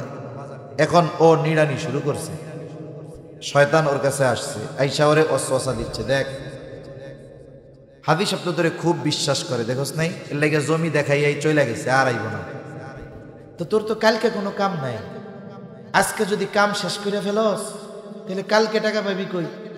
এক কাজ কর, কাজ ধীরে ধীরে কর, অর্ধেক কর, বাকি অর্ধেক কালকের লেগে রাইখা দিবি। তুই যায় যদি হাজী সাহেবরে কস, হাজী সাহেব তোরে বিশ্বাস করব। এই চিন্তা কইরা কাজে ঢিলামি দিয়া দুপুর পর্যন্ত যেই কাজ করতে পারতো করছে তার অর্ধেক। এখন বিকালবেলা হাজী সাহেবের কাছে গেছে, হাজী সাহেব কয় কি খবর? ও কিছু বলার আগেই কয় চাচা কি যে জমির জমি, আপনার জমির মধ্যে যেই আগাছা উপরে এতটুক নিচে 3 হাত, যে আগাছা এটা আমি ছাড়া অন্য কেউ হইলে 4 ভাগের 1 ভাগও পারতো না, এ তো আমি, এর লাগে অর্ধেক হইছে, বাকি অর্ধেক কালকে করে দিব।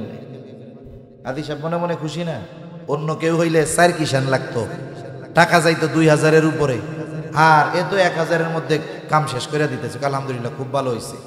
এখন বলেন তো এই লোকটাও মানুষের সামনে বলবে রোদের মধ্যে খাটুনি দিয়া এই 500 টাকা অর্জন করছি, কিন্তু তুমি যে এইখানে দায়িত্বের খেয়ানত করে খেয়ানতকারীর পরিচয় দিয়েছ, এটা দুনিয়ার কেউ না জানলেও জানে কে। এজন্য দুনিয়ার সব ছোট বড় যে কোনো দায়িত্ব আমানত, এগুলো যথাযথভাবে আমরা পালন করব ইনশাআল্লাহ। তাহলে দায়িত্ব আমানত, সময়টা আমানত, সময় সময়। আপনি এক জায়গায় চাকরি করেন, সকাল 8টা থেকে বিকাল 4টা ডিউটি, মধ্যে 1 ঘন্টা বিরতি নামাজ খাওয়া দাওয়া, বাকি সময়গুলো আপনি মালিক নয়, মালিক সে, সময়টা আপনার আমার কাছে আমানত। কেউ যদি ওই সময়টা নিজের কাজে ব্যয় করে, মালিকের কাজ ফাঁকি দিয়ে, মাস শেষে যদি সে ওই সময়ের বিপরীতে পরিপূর্ণ পারিশ্রমিক গ্রহণ করে, নিঃসন্দেহে সে ধোঁকাবাজ এবং খেয়ানতকারী। ভারতে বড় একটা মাদ্রাসা আছে, মাদ্রাসার নাম হলো মাজাহিরুল উলুম সাহারানপুর মাদ্রাসা। এই মাজাহিরুল উলুম যার নামে এই মাদ্রাসা, ওনার নাম হলো মাজহার নানুতুবি রহমাতুল্লাহ আলাইহি। উনি এক মাদ্রাসায় পড়াইতেন, নিকট অতীতের কথা বলতেছি। ওনাদের মতো হওয়া আমাদের জন্য অসম্ভব, কিন্তু ওনাদের কথা যখন আমরা শুনি, বলি, আলোচনা করি, ওনাদের কথা আলোচনা করার দ্বারা আমাদের মধ্যে কমপক্ষে ওই রকম হওয়ার আগ্রহ পয়দা হয়, ঠিক কিনা বলেন? উনি এক মাদ্রাসায় পড়াইতেন, মাদ্রাসায় পড়াইতেন, সময়ের হিসাব করতেন। ক্লাস টাইমে ওনার কোনো সময়, মাদ্রাসার সময় নিজের কাজে ব্যয় করতেন না। একদিন এক লোক ওনার কাছে আসছে, ক্লাস টাইমে কথা বলতেই হবে, জরুরি কথা। হযরত ক্লাস বন্ধ করে তার সাথে কথা বললেন, কিন্তু নিজের ডায়েরির মধ্যে, নোটের মধ্যে লেখা রাখছে অমুক দিন অমুক তারিখ অমুক ক্লাসের এই কয় মিনিট সময় আমি নিজের কাজে ব্যয় করেছি। এইবার মাস শেষে ওনাকে ওজিফা দেওয়া হলো, গোটা মাসের সময় হিসাব করে ওই সময় পরিমাণ অর্থ তিনি অফিসে ফিরাইয়া দিলেন। কি ব্যাপার হযরত, এটা কি বেশি গেছে নাকি? তিনি বলেন না, বেশি যায় নাই, তবে এটা কিসের? বলে অমুক দিন অমুক তারিখে ওই ক্লাসের এত মিনিট সময় আমি আমার নিজের কাজে ব্যয় করেছিলাম, ওই সময়ের বিপরীতে যেই অর্থ, এটা গ্রহণ করা আমার জন্য ঠিক হবে না। এই ধরনের সময়ের মূল্যায়ন করা দরকার। অনেক সময় অনেক জায়গায়, গার্মেন্টস ইন্ডাস্ট্রিয়াল এরিয়ায় অনেক জায়গায় এমন হয় যে নামাজের সময় দিতে চায় না, হয় কি হয় না? অনেক জায়গায় নামাজের সময় দিতে চায় না, এটা বড় গর্হিত কাজ। এখন নামাজের যে সময় ওরা দেয় না, এর পিছনে কিছু দায়ী মানুষগুলোও আছে। একজন গেছে আসরের নামাজ পড়ার জন্য, ছুটি নিয়ে বের হয়েছে, কই যাও? বলে নামাজ পড়তে যাই। আসরের নামাজ পড়তে কয় ঘন্টা লাগে? জরুরত অজু টজু দিয়া মনে করেন 15 মিনিট, সর্বোচ্চ ধরলাম 20 মিনিট। কিন্তু ও বের হয়েছে নামাজের কথা বইলা, বাহিরে নামাজ কালাম যা পড়ছে পড়ছে, এরপরে চা পান বিড়ি সিগারেট আড্ডা মাড্ডা দিয়ে 1 ঘন্টা পরে আসছে। 1 ঘন্টা আসার পরে এবার জিজ্ঞাসা করে তখন কই গেছিল? নামাজ পড়তে গেছিলাম। এখন যদি ওর উপরে কেউ টর্চার করে বা ওকে যদি জিজ্ঞাসাবাদ করে, তাহলে বলে সোস কত বড় জালেম, নামাজ পড়তে গেছে, এদের এটাও সহ্য হয় না। এরকম বহুত ঘটনা ঘটছে। মনে করেন এখন তো আধুনিক সময়, সিসি ক্যামেরা লাগানো থাকে। গার্মেন্টসের কোন কর্মী কি করতেছে মালিক আমেরিকা বৈশা বৈশা দেখে। মালিক তো আর শ্রমিকরে কিছু বলে না, ওই ফ্লোরের ইনচার্জ যে তাকে জিজ্ঞাসা করে কি ব্যাপার, সে যে বাইরে হইল 1 ঘন্টা, খবর নাই কোথায় গেছে। উপরের চাপ, সেও চাপ দেয়। এখন দেখেন, এই যে সময়ের খেয়ানত করার কারণে অনেক নামাজি নামাজ পড়ার সুযোগ পায় না। এই যে তার খেয়ানতের কারণে অন্যান্য মানুষের ইবাদতে ব্যাঘাত ঘটলো, এই সব গুনাহ ওই খেয়ানতকারীর আমলনামায় যোগ হয়। এজন্য সময়টাও আমানত, জান মাল আমানত। আমার এই জান, আপনার এই জান, আমাদের জান আমানত, আল্লাহর দেওয়া সম্পদ আমানত। আল্লাহ তাআলা কোরআনুল কারীমের মধ্যে বলেন, ইন্নাল্লাহা আশতারা মিনাল মুমিনিনা আনফুসাহুম ওয়া আমওয়ালাহুম বিআন্না লাহুমুল জান্নাহ। আল্লাহ তাআলা বলেন, আমি মুমিনের জান মাল জান্নাতের বিনিময়ে খরিদ করে নিয়েছি, ক্রয় করে নিয়েছি। বাস্তবতা হলো আল্লাহ তাআলার সাথে আমাদের জান মালের কেনা বেচা হয়ে গেছে। যদিও জান আমার কাছে, মালও আমার কাছে, কিন্তু মালিকানা কার? একটু জোরে কন, আরো জোরে বলেন, মালিকানা কার? এখন কথা হলো, আমানতের জিনিস ব্যবহার করার অনুমতি নাই, কিন্তু আল্লাহ তাআলা তার এই জান মাল আমাদেরকে ব্যবহার করার অনুমতি দিয়েছেন। এটা হলো নেয়ামত। এই জন্য কেউ যদি তার শ্রম শক্তি এগুলো গুনার কাজে ব্যয় করে, নিঃসন্দেহে খেয়ানত হবে। যদি দ্বীনের কাজে ব্যয় করে, দ্বীনের জন্য জীবন উৎসর্গ করে দেয়, কোনো অসুবিধা নাই। কিন্তু যদি তার শক্তি কোনো পাপের কাজে ব্যয় হয়, নিঃসন্দেহে এটা জানের খেয়ানতের শামিল হবে। অনেক মানুষ আছে অর্থ দিয়ে গুনার কাজে সহযোগিতা না করতে পারলেও বুদ্ধি দিয়ে করে, শ্রম দিয়েও করে, আছে না নাই? মনে করেন এই জায়গায় গানের অনুষ্ঠান হবে, অনেকদিন গানের অনুষ্ঠান হয় না। এখন পোলাপান বাঁশ গাড়তেছে, মুরব্বী একজন এসে জিজ্ঞাসা করে, তোরা কি করবি রে? কয় অমুক শিল্পী আইব, গান হইব। আমারও তো গানটার অনেকদিন শোনা হয় না, দে আমিও তো ওগুলোকে একটু শরিক থাকি, শাবলটা দে, একটা বাঁশ গাইড়া দিয়া হইলেও তোদের সাথে শরিক থাকি। এখন উনি যে শক্তি ব্যয় করে বাঁশটা গাইড়া দিল, উনি ওনার জানের খেয়ানত করলো, ঠিক কিনা বলেন? এজন্য আমরা যদি আমাদের কোনো শক্তি, মেধা, শ্রম কোনো গুনার কাজে ব্যয় করি, গুনাহ তো হবেই, সাথে সাথে খেয়ানত করা হবে কার সাথে? আল্লাহর সাথে। আল্লাহ তাআলা যেই মাল আমাদের কাছে আছে, এটার মালিকও আল্লাহ। কারণ মনে রাখবেন, মাসালা আছে, গোলাম যা উপার্জন করে সব কিছুর মালিক হইল মনিব। আমরা কার গোলাম? জোরে বলেন, কার গোলাম? এই জন্য আমাদের টাকা পয়সার মূল মালিক হইল আল্লাহ। যদিও ছিল আমানত, কিন্তু আল্লাহ তাআলা ব্যবহারের কিছু খাত দিয়া দিছে। আপনি আমি এই সম্পদ নিজের জন্য ব্যয় করি, ভালো খাই, ভালো পরি, অসুবিধা নাই। পরিবারের জন্য ব্যয় করা হোক, ভালো খাওয়ানো হোক, ভালো পড়ানো হোক, অসুবিধা নাই। কারণ হাদিসের মধ্যে আসছে, পরিবারের জন্য যেটা ব্যয় করা হয় সেটাও সাদাকা। মাদ্রাসায় দিয়েছেন, অসুবিধা নাই, আরো ভালো। মসজিদে দিয়েছেন, আরো ভালো। ইতিমদের খাওয়ার জন্য দিয়েছেন, আরো ভালো। লিল্লা বোর্ডিং এ চাইল দিয়েছেন, টাকা দিয়েছেন, আরো ভালো। কিন্তু এই টাকা যদি কেউ গুনার কাজে ব্যয় করে, তাহলে খেয়ানত করা হবে। এজন্য মনে রাখতে হবে, জান মাল আমানত। শুধু তাই না, এই যে সন্তান আল্লাহ তাআলা আমাদেরকে দিয়েছেন, সন্তানকে আল্লাহ তাআলা নেয়ামত হিসাবে অভিহিত করার পাশাপাশি এই সন্তানকে আল্লাহ তাআলা আমানত হিসাবে অভিহিত করেছে। যাদের সন্তান আছে খেয়াল দিয়ে শুনেন, এই সন্তান নেয়ামত, সাথে সাথে আমানত। কিয়ামতের দিন অভিভাবককে সন্তানের ব্যাপারে জিজ্ঞাসা করা হবে, কুল্লুকুম রাঈন ওয়া কুল্লুকুম মাসউলুন আন রাইয়াতিহি।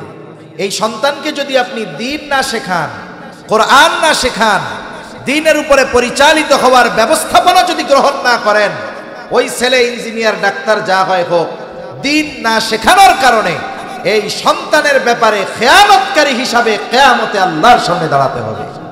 এজন্য আপনি আপনার সন্তানদেরকে জাগতিক লাইনে উচ্চ শিক্ষিত করে ডাক্তার ইঞ্জিনিয়ার বানানোর আগে কাসর জামিয়া ইসলামিয়া মাদ্রাসার মধ্যে দিয়ে নুরানিতে ক্লাস 3-4 পর্যন্ত পড়ানোর পরে এরপরে জেনারেল লাইনে দিবেন। লাভ অনেকগুলো আছে, লাভ অনেক। 1 নাম্বার, কিয়ামতে জবাবদিহিতা থেকে ওই অভিভাবক বাঁচতে পারবে। 2 নাম্বার, মা দুনিয়া থেকে যাওয়ার পরে আমার মতো হুজুর ডাকা লাগবে না, সে নিজেই আল্লাহর কাছে দোয়া করতে পারবে, নিজের বাবার জানাজা নিজে পড়াতে পারবে। এজন্য সন্তানদেরকে আগে দ্বীন শেখাবো, বলেন ইনশাআল্লাহ।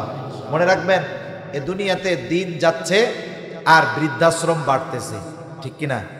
অনেক জায়গায় গ্রাম অঞ্চলে বৃদ্ধাশ্রম আছে, খোঁজ নিয়ে দেখবেন ওইখানে হুজুর গো বাপ নাই, ওইখানে হুজুরদের মারা নাই। খোঁজ নিয়ে দেখবেন অধিকাংশ ওই ধরনের মা বাবা বৃদ্ধাশ্রমে আছে যারা তাদের জীবনের সর্বস্ব ব্যয় করে সন্তানদেরকে জাগতিক শিক্ষায় উচ্চ শিক্ষিত করেছে। সবগুলো সন্তান ডাক্তার ইঞ্জিনিয়ার, ঢাকা শহরে 10 তলা 5 তলা 7 তলা 8 তলা বাড়ি, অথচ ওই বাবার ওই সন্তানের 10 তলায় তো বহুদূর, ওই 10 তলা বাড়ির গাছতলায়ও বাবার জায়গা হয় না, ঠিক কিনা বলে? কিন্তু একজন সন্তান যদি দিনদার হয়, ওর উপার্জন যত কম হোক, ও রিক্সা চালাক, ও কৃষক হোক, অন্যর জমিতে কাম করুক, ও কখনো মা বাবাকে বোঝা মনে করে না, বৃদ্ধাশ্রমে দিয়ে আসে না, ঠিক কিনা বলে? সেজন্য সন্তান নামক এই আমানতের সাথে আমাদের যথাযথ ব্যবহার করা দরকার। দিন যদি না শেখাই, খেয়ানত করা হবে। অঙ্গ প্রত্যঙ্গ আমানত, অঙ্গ প্রত্যঙ্গের খেয়ানত হয় গুনাহ করার মাধ্যমে। যুবক ভাই, কান দিয়ে গুনাহ করতেছো, কানের খেয়ানত করতেছো। চোখ দিয়ে তুমি পাপ দেখতেছো, নাচানাচি দেখতেছো, চোখের খেয়ানত করতেছো। জবান দিয়ে তুমি অশ্লীল কথা বলতেছো, জবানের খেয়ানত করতেছো। অন্তর দিয়ে খারাপ চিন্তা করতেছো, অন্তরের খেয়ানত করতেছো। আল্লাহ তাআলা সেই কথাই বলেন, ইয়ালামু খাইনাতাল আয়ুন ওয়া মা তুখফিস সুদূর। আল্লাহ তাআলা জানেন তোমরা চোখের কি খেয়ানত করো, অন্তরের মধ্যে কি লুকায় রাখো, তথা অন্তরের কি খেয়ানত করো। দুনিয়ার কেউ না জানলেও না দেখলেও যিনি দেখেন, যিনি জানেন, তিনি কে? এজন্যই অঙ্গ প্রত্যঙ্গ আমানত।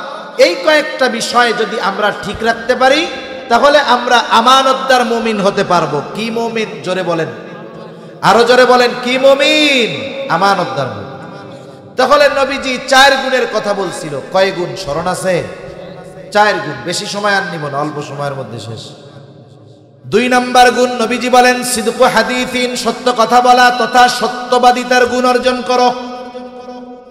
সত্যবাদিতা মুমিনের ভূষণ। সত্যবাদিতা এমন এক গুণ, যেই গুণটার ব্যাপারে স্পেশাল ভাবে আল্লাহ তাআলা কোরআনুল কারীমের মধ্যে বলেছেন। যেমন আল্লাহ তাআলা কোরআনুল কারীমের মধ্যে বলেন, ইয়া আইয়ুহাল্লাযীনা আমানুত্তাকুল্লাহা ওয়া কুনু মা'আস সাদিকিন। আল্লাহ তাআলা বলেন, হে ঈমানদারেরা, তোমরা মুত্তাকি হও, তোমরা আল্লাহ তাআলাকে ভয় করো।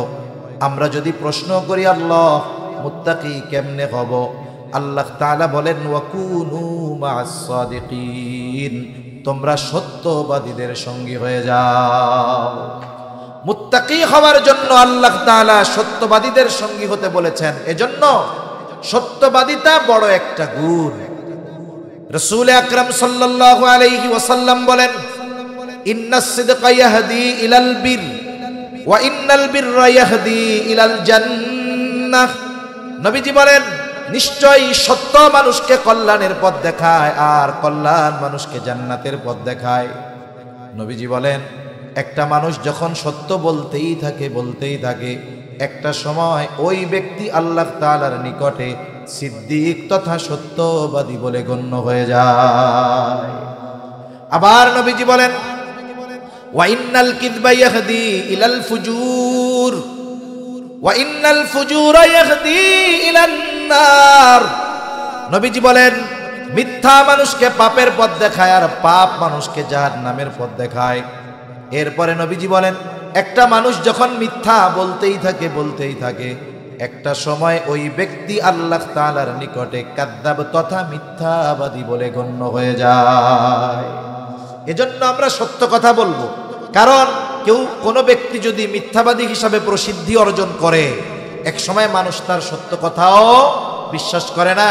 আমরা স্কুলে পড়ছি দুষ্টু রাখালের গল্প, এটা গাছের উপরে উঠা ডাকতেছে বাঘ বাঘ বাঘ বাঘ, চতুর্দিক থেকে মানুষ লাঠি সোটা নিয়ে আসছে, বাঘ কইরে হয়ে যে আমি তোমাদের সাথে একটু মজা করলাম, মানে মিথ্যা কথা কইয়া মজা করছে। আবার আর একদিন পরে গাছে উঠা ডাকতেছে বাঘ বাঘ বাঘ বাঘ বাঘ। আজকে সবাই ডাক শুনছে, কিন্তু সবাই আসে নাই, অল্প কিছু মানুষ আসছে। কোথায় বাঘ? বলে নাই, মজা করলাম। তৃতীয় সত্যই আর একদিন বাঘ আসছে, এইবার গাছে উঠা গলা ছাইড়া চিৎকার করতেছে আল্লাহর কসম বাঘ, আল্লাহর কসম বাঘ। সবাই শুনতেছে কিন্তু কেউ আসে না। কেন? আজকে তো সত্য বলে, এরপরেও আসে না কেন? বলে ও আগে মিথ্যা বলতে বলতে মিথ্যাবাদী হিসাবে প্রসিদ্ধি অর্জন করেছে, এই জন্য বিপদে পড়া সত্য কথা বলার পরেও মানুষ তাকে বিশ্বাস করে না। এজন্য কেউ যদি মিথ্যার উপরে নিজেকে প্রতিষ্ঠিত করে ফেলে, তাহলে বিপদে পড়ে সত্য বললেও মানুষ তাকে বিশ্বাস করে না। দেখেন, মিথ্যা কথা বলে আনন্দ দেওয়ারও সুযোগ নাই। অনেক আবেগ মাখা কথা বলে অনেকে, বলে সত্য বলে কাঁদানোর চাইতে মিথ্যা বলে হাসানো ভালো। কত রোমান্টিক এক কথা। তোরে কেডা কইছে মিথ্যা কথা কইয়া মানুষরে হাসাইতে ভালো রাখতে? আল্লাহ রাসূল সাল্লাল্লাহু আলাইহি ওয়াসাল্লাম মিথ্যার মাধ্যমে কৌতুক মজা করতেও নবীজি মানা করেছেন। অথচ আমি আমাদের সমালোচনা, আত্মসমালোচনা হিসাবেই বলছি, এই চেয়ারটা যদিও কাঠের চেয়ার, দেখতে চেয়ার, কিন্তু এই চেয়ারে যিনি বসেন একটা জিম্মাদারি নিয়ে বসেন। ওয়াজ করা এটা নবীওয়ালা কাজ, ওয়াজ শোনা সাহাবাওয়ালা কাজ। এজন্য যিনি এখানে বসেন নবীওয়ালা কাজ করার জন্য বসেন। এখন উনি যদি এই ওয়াজের মধ্যে মানুষকে আনন্দ দেওয়ার জন্য, হাসানোর জন্য মিথ্যা কথা বলেন, মানুষ আনন্দ পাইল মিথ্যার মাধ্যমে, এর দ্বারা এটা নয় যে আনন্দ দেওয়ার ক্ষেত্রে মিথ্যা কথা বললে কোনো অসুবিধা নাই, এমনটা নয়। যারা মিথ্যা কথা বলে হাস্যরস কৌতুক করে ওরাও মিথ্যাবাদী, কোনো সন্দেহ নেই। এজন্য মিথ্যা কথা বলে আনন্দ দেওয়া যাবে না। হাস্যরস কৌতুক সত্যের মাধ্যমে করতে হবে। নবীজি করছেন। নবীজির কাছে এক লোক আসছে, সে বহু দূরে যাবে, এসে বলতেছে ইয়া রাসূলুল্লাহ, আমি তো অনেক দূরে যাব, আমার বাহন নাই, আমার একটা সওয়ারি দেন। নবীজি বলতেছে তোমার আমি একটা উটনির বাচ্চা দিব। কি দিব? উটনির বাচ্চা। এখন বলছে ইয়া রাসূলুল্লাহ, এইটাতে আমি চইড়া কেমনে যাবো? নবীজি বলেন সকল উটনির বাচ্চাই হয়, ঠিক কিনা বলেন? এখন হয়তো এটা বড় হয়ে গেছে, কিন্তু এটা যে কোনো একটা উটনির বাচ্চা। এই যে নবীজি সত্য কথা বলার দ্বারা মজাক করেছেন, কিন্তু মিথ্যা কথা বলে মজা করার কোনো সুযোগ নাই। অনেক ক্ষেত্রে আমরা আমাদের বাচ্চাদের সাথে, ছোটদের সাথে মিথ্যা কথা বলি। ছোটদের সাথেও মিথ্যা কথা বলা যাবে না। অনেক সময় ছোট বাচ্চা গ্লাস ভেঙে ফেলছে, কাপ ভেঙে ফেলছে, মা বিয়ার সময় ওই উপহার পাইছিল, বড় স্মৃতিময় এক জিনিস, এখন ছেলে গ্লাস ভেঙে ফেলছে, 3-4 বছর বয়স। মার অবস্থা দেখে বুঝতে পারছে আজকে আমার অবস্থা খারাপ, লাঠি নিয়ে দৌড় দিছে, ও এক দৌড়ে বাড়ির বাইরে চলে গেছে। মা এবার কয় যাবি কই? বিকেলবেলা সন্ধ্যায় আসবি না? তখন পিটাইয়া সাইজ করে দিব, এখন কাছে আয়, কিছু কমু না। ও মনে করছে মা তো বলছে কিছু বলবে না, এই আশায় মার কাছে যখন গেছে সুন্দর মতো ধইরা, এই কাম আসেনি নাই কোন? প্রত্যেক ফ্যামিলিতে কম বেশি এটা আছে। এখন আপনি একদিন 2 দিন এরকম করলেন, একদিন ওই বাচ্চাকে আপনি ডাকবেন যেদিকে আয়, কিছু বলবো না, ও তখন বলবে না তুমি মিথ্যা কথা কও, তুমি কাছে গেলে মারবা। এর দ্বারা কি হইল? আপনার প্রতি যেই আস্থা তার ছিল, মিথ্যা কথা বলার কারণে সেই আস্থা ভেঙে গেল। শিশুকালের শিক্ষা পাথরে খোদাই করার মতো, ছোটবেলা সে যা শিখে, সে যা বিশ্বাস করে, এর প্রভাব মৃত্যু পর্যন্ত তার মধ্যে থাকে। ও বড় হইলেও মাঝে মধ্যে চিন্তা করবে মায় মনে হয় মিথ্যা কথা কইতেছে আমার লগে। এজন্য বাচ্চাদের সাথে মিথ্যা কথা বলা যাবে না, মিথ্যা আশ্বাস দেওয়া যাবে না। নবীজির কাছে একজন মহিলা আসছে, সাথে ছোট একটা বাচ্চা। বাচ্চাটা মহিলার কাছ থেকে গিয়ে দূরে আর এক জায়গায় খেলা করতেছে। বাচ্চারা যখন অনেকগুলো বাচ্চা একসাথে পায়, তখন মা বাবা ডাক দিলে শুনে না, মহিলা বারবার ডাকে এদিকে আসো, আসে না। এবার হাতের মুঠটা পাকায় বলে কাছে আসো, মজা দিব। মজার লোভে বাচ্চাটা কাছে আসছে। মহিলা হাতের মুঠ খুলে তার হাতে একটা খেজুরের টুকরা দিয়ে দিল। রহমাতুল্লিল আলামিন নবীজি খেয়াল করতেছিলেন মহিলা কি করে।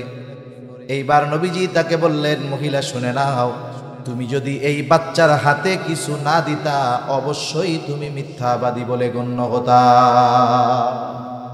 এজন্য নিজেরা মিথ্যা বলবো না, আমরা আমাদের বাচ্চাদের মিথ্যা শেখাবো না, বাচ্চাদের সাথেও মিথ্যা কথা বলবো না। তাহলে 4 গুণের 2 গুণ। 1 নাম্বার আমানতদার হব, 2 নাম্বার সত্যবাদিতার গুণ অর্জন করব, 3 নাম্বার ওয়া হুসনু খলিকাতিন, উত্তম চরিত্রের অধিকারী হব। কারণ উত্তম চরিত্রের অনেক দাম। আমি আপনি যদি আপনার চরিত্রকে সৌন্দর্যমণ্ডিত করতে চাই, উত্তম চরিত্র যদি গ্রহণ করতে চাই, তাহলে রাসূল আকরাম সাল্লাল্লাহু আলাইহি ওয়াসাল্লামের অনুসরণ ব্যতি রেখে সম্ভব নয়। আমি যদি আপনার সামনে নবীজির গোটা সিরাতকে সামনে রেখে নিজের জীবন সাজাই, এমন এক জীবনই নবীজির যেখানে জীবনের সব দিক পাওয়া যায়। কেউ যদি চায় আমি ভালো স্বামী হব, নবীর অনুসরণের মাধ্যমে ভালো স্বামী হওয়া যাবে কি যাবে না? কেউ যদি চায় আমি ভালো শাসক হব, নবীর অনুসরণের মাধ্যমে ভালো শাসক হওয়া যাবে কি যাবে না? কেউ যদি চায় আমি ভালো বাবা হব, কেউ যদি চায় আমি ভালো শ্বশুর হব, কেউ যদি চায় আমি ভালো সঙ্গী হব, তাহলে নবীজির অনুসরণের মাধ্যমে হওয়া যাবে কি যাবে না? এখন নবীর অনুসরণ করে যদি আমরা উত্তম চরিত্রওয়ালা হই, লাভটা কি? আবু হুরায়রা রাদিয়াল্লাহু তাআলা আনহু থেকে বর্ণিত, নবীজিকে জিজ্ঞাসা করা হলো, ইয়া রাসূলুল্লাহ, মিজানের মধ্যে সবচাইতে ওজন হবে কোন আমল? আমল গণনা করা হবে না, কত বড় সেটা দেখা হবে না, আমল ওজন দেওয়া হবে। নবীজি এই প্রশ্নের জবাবে নামাজের কথা বলেন নাই, রোজার কথা বলেন নাই, হজের কথা বলেন নাই, যাকাতের কথা বলেন নাই, দান সাদকার কথা নবীজি বলেন নাই। নবীজি বললেন মিজানের মধ্যে সবচাইতে ওজন হবে উত্তম আমল। মিজানের মধ্যে সবচাইতে ওজন হবে যেই উত্তম আমল, সেটা হলো উত্তম আখলাক, সৎ চরিত্র। দেখেন অজু করা লাগে না, শীতের দিন ঠান্ডা পানি ব্যবহার করে অজু করা লাগে না, কিন্তু এই উত্তম চরিত্রের অধিকারী যদি আমরা হতে পারি, এই বিষয়টা মিজানের মধ্যে সবচাইতে ওজন হয়ে যাবে। 4 নম্বর নবীজি বলেন ওয়াইফাতুন ফি তুমা, খাবারটা হালাল খাবার হতে হবে। খাবার কি হতে হবে? হালাল। খাবার শুধু হালাল হলে তো হবে না, উপার্জনটা হালাল হওয়ার দরকার আছে না নাই? কতজন আছে হারাম উপার্জন করে কিন্তু খাবারের ব্যাপারে খোঁজে যে হালাল কিনা, লেখা দেখে হালাল কিনা, কসাইয়ের কাছে গিয়া জিজ্ঞাসা করে বিসমিল্লাহ কইয়া গরু জবাই দিছস কিনা। এরকম বুজুর্গ আছে না নাই? ঘুষের টাকা সুদের টাকা পকেটে নিয়া সুন্দর মতো কসাইরে জিজ্ঞাসা করে বিসমিল্লাহ কইছিলি? কসাইও তো চালাক, কয়ে আমি নামাজ কালাম না পড়ি কি এটা আল্লাহ চাইলে মাফ করে দিতে পারে, কিন্তু বিসমিল্লাহ ইচ্ছা করে বাদ দিয়া যদি হারাম গোশত খাওয়াই, এই গুনাহ কিয়ামতের দিন আল্লাহ মাফ করবো না, এই জন্য বিসমিল্লাহ কইছি। এবার কয় দে, গোশত তো হালাল আছে, 10 কেজি দে, আমারে রোজা আসতেছে, সাহারি করতে হইব। এবার 10 কেজি সিনার গোশত, মজা মজা গোশত কিনা, পকেটের থেকে টাকা দিছে, ঘুষের টাকা, ও মনে করতেছে কত সুন্দর হালাল টাকা, হালাল গোশত কিনলাম। তাহলে প্রথমত উপার্জন হালাল হতে হবে। কি হতে হবে জোরে বলেন? উপার্জন, এবং উপার্জনের মাধ্যমটা হালাল হতে হবে। অনেকে পরিশ্রম করে কিন্তু মাধ্যম হারাম। যেমন একজন এক রেস্টুরেন্টে চাকরি করে, হোটেলে চাকরি করে, সেই হোটেলে তার দায়িত্ব হইল মানুষকে মদ পরিবেশন করা। দায়িত্বটা কি? ওয়েটার কি দেয়? মদ দেয়। ও তো সারাদিন ডিউটি করে, পরিশ্রম করে, দিন শেষে মাস শেষে বেতন পায়, কয় আলহামদুলিল্লাহ হালাল টাকা পাইছি, কিন্তু ও যে কামটা করতেছে ও তো আল্লাহর পক্ষ থেকে লানত প্রাপ্ত একজন ব্যক্তি। এই জন্য কর্মটা তথা মাধ্যম তথা কর্মটা হালাল হওয়া লাগবে। কর্ম হালাল, উপার্জন হালাল। এই জন্য নবীজি সাল্লাল্লাহু আলাইহি ওয়াসাল্লাম হালাল উপার্জনের গুরুত্ব দিয়েছেন। নবীজি বলেন কাসবুল হালালি ফারিদাতুম বাদাল ফারিদা, ফরজ ইবাদতের পরে অন্যতম ফরজ ইবাদত হলো হালাল উপার্জন করা। একজন মানুষ যদি ফরজ ইবাদত সমূহ ঠিক রেখে 5 ওয়াক্ত নামাজ ঠিকভাবে পড়ে, ওয়াজিব সুন্নতে মুআক্কাদা গুলো পড়লো, আর কোন নফল ইবাদত করে না, সকালবেলা বের হয়ে গেছে, কৃষক মানুষ কৃষি কাজের জন্য, রিকশাওয়ালা রিকশা নিয়ে বের হয়ে গেছে, নিয়ত যে হালাল উপার্জন করার জন্য বাহির হইলাম, এই লোকটা হালাল উপার্জনের নিয়তি যতক্ষণ এই হালাল কর্ম সম্পাদন করবে, ওই ব্যক্তির এই কর্মটা তার আমলনামায় কবুল ইবাদত হিসাবে যোগ হয়ে যাবে। এজন্য যেই মানুষগুলো হালাল উপার্জন করে, তাদের পেশা যত ছোট হোক, তাদের এই ছোট পেশাকে সামনে এনে তাদেরকে তিরস্কার করা যাবে। অনেক সময় মানুষকে অপমানিত করার জন্য তার পেশাকে সামনে আনে। মনে করেন জানাশোনা মানুষ, কথার কথা আর কি, কৃষক অথবা সে রিক্সা চালায়, এরকম বলে, এই বড় রিক্সাওয়ালা চুপ কর। নাম জানে কিন্তু এরপরেও কি কয়, রিক্সাওয়ালা চুপ কর। কেন বলে? কারণ এই পেশাটাকে সামনে এনে তাকে ছোট করতে চায়। ঠিক কিনা বলেন?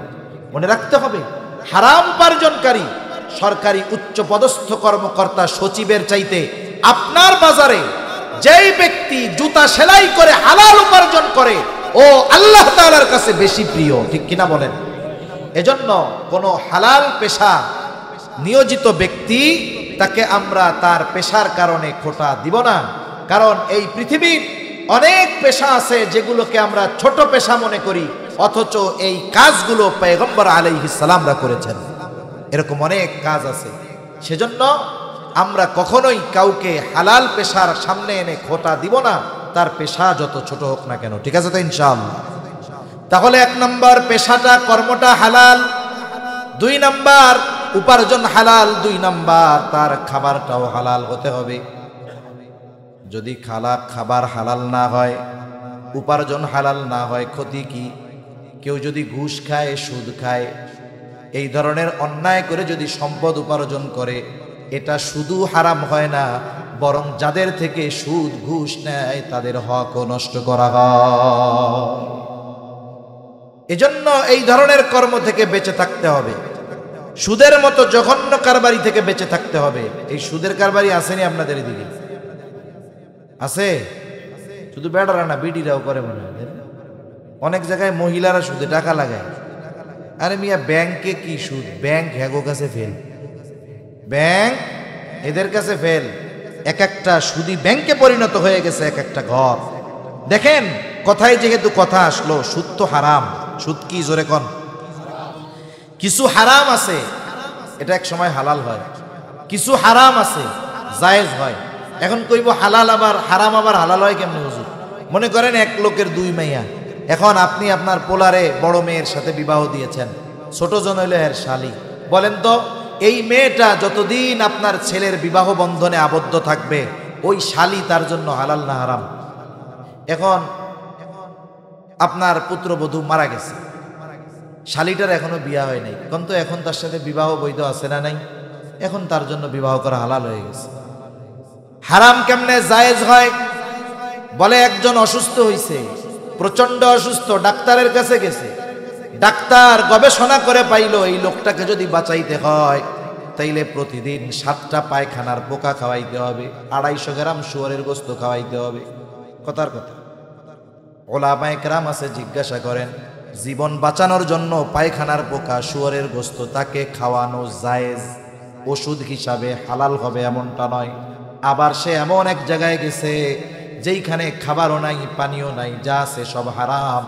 জীবন বাঁচানোর জন্য যতটুকু গ্রহণ করা দরকার ততটুকু গ্রহণ করা তার জন্য জায়েজ। এখন বলেন তো, কোন রোগ হইলে ডাক্তার প্রেসক্রিপশনের মধ্যে লিখবে এই লোকের মরণ ব্যাধি হইছে, এর যদি বাঁচাইতে হয় তাহলে দৈনিক করে সুদ খাওয়াইতে হবে? এরকম রোগ হওয়ার সম্ভাবনা আসেনি? জোরে বলেন, আছে? তাইলে সুদ হইল এমন এক হারাম যেটা কখনো বৈধ হওয়ার সুযোগ, জায়েজ হওয়ার সুযোগ নাই। ঠিক কিনা বলেন? এই জন্য এই ধরনের হারাম থেকে আমাদের বাঁচতে হবে। জঘন্য এক হারাম সুদ। সাধারণভাবে কেউ যদি মদ পান করে, হারাম কিছু খায়, শুকরের গোস্ত খায়, সাধারণ একটা হারাম খাওয়ার গুনাহ হবে। কিন্তু জিজ্ঞাসা করেন উলামায়ে কেরাম আছে, নবীজি জানায় দেয়, 1 দিরহাম পরিমাণ কেউ যদি সুদ খায়, মায়ের সাথে জিনা করার মতো গুনাহ হয়। এত বড় জঘন্য এক পাপ সমাজে যেই মানুষগুলা করে, এরা আবার উঁচু গলায় কথা বলে, কিন্তু এই মানুষগুলো কিয়ামতের দিন টালমাটাল অবস্থায় উঠবে। এদের অবস্থা দেখে হাসরবাসী বুঝবে এটা সুদখোর। এটা কি খোর? জোরে কোন। সুদখোর। এজন্য সুদের মতো এই জঘন্য পাপ থেকে আল্লাহ আমাদের বেঁচে থাকার তৌফিক দেন, বলি আমিন। এখন হারাম খাইলে ক্ষতিটা কি হয় আলোচনা শেষের দিকে খেয়াল করে শুনবো। হারাম যদি খায় ক্ষতি কি? হারাম উপার্জন করলে, হারাম খাইলে ক্ষতি কি? এক নাম্বার, তার দোয়া আল্লাহ তাআলা কবুল করে না। দোয়া কবুলের যত সময় আছে, দোয়া কবুলের যত স্থান আছে, সে যেখানেই যাক না কেন তার দোয়া কবুল হবে না। বাইতুল্লাহর ভিতরেও যদি ঢুকে যায় দোয়া কবুল হবে না। এক ব্যক্তির ব্যাপারে সাহাবায়ে কেরাম অবস্থা দেখা বলতেছে, এর দোয়া তো আল্লাহ ফিরাইতে পারে না। উস্কো খুস্কো চুল নিয়া লম্বা সফর করে প্রতীক বাইতুল্লাহর সামনে গিয়ে আল্লাহ তাআলার সামনে দোয়া করতেছে, সকলে নিশ্চিত তার দোয়া আল্লাহ ফিরাইয়া দিতে পারে না। এত বিনয়ের সাথে দোয়া করে, কিন্তু ওই ব্যক্তির বাস্তব অবস্থা নবীজিকে আল্লাহ তাআলা জানিয়ে দিয়েছেন। নবীজি বলেন, ওই ব্যক্তির দোয়া আল্লাহ কেমনে কবুল করবে? যার দেহটা হারাম খাবার দিয়ে গঠিত, গায়ের পোশাকটা হারাম টাকার, ওই ব্যক্তির দোয়া আল্লাহ তাআলা কেমনে কবুল করবে? দুই নাম্বার, তার ইবাদত কবুল হয় না। আল্লাহ তাআলা কোরআনুল কারীমের মধ্যে বলেন, ইয়া আইয়ুহার রুসুলু কুলু মিনাত তাইয়্যিবাতি ওয়া'মালু সলিহা। সব রাসূলগণের প্রতি এক নির্দেশ, হে রাসূলগণ, কুলু মিনাত তাইয়্যিবাত, আপনারা পবিত্র খান। এরপরে আল্লাহ তাআলা বলেন ওয়া'মালু সলিহা, আর আমলে সালেহ করেন। বিজ্ঞ মুফাসসিরিনে কেরাম বলেন, এখানে মূলত আল্লাহ তাআলা এই খবর জানায়া দিলেন, খাবার যদি পবিত্র না হয় তথা উপার্জন যদি হালাল না হয়, সাথে সাথে খাবার যদি হালাল না হয়, সেটা তো অপবিত্র। এখন যদি কেউ ওই হারাম খাবার, হারাম উপার্জন দিয়ে খাবার খায়, আর এরপরে যদি আমল করে, হয়তো নামাজ পড়বে, মানুষে নামাজি বলবে, হজ করছে পাবলিকে হাজি বলবে, কিন্তু আল্লাহর কসম তার কোনো ইবাদত আল্লাহর কাছে কবুল হবে না।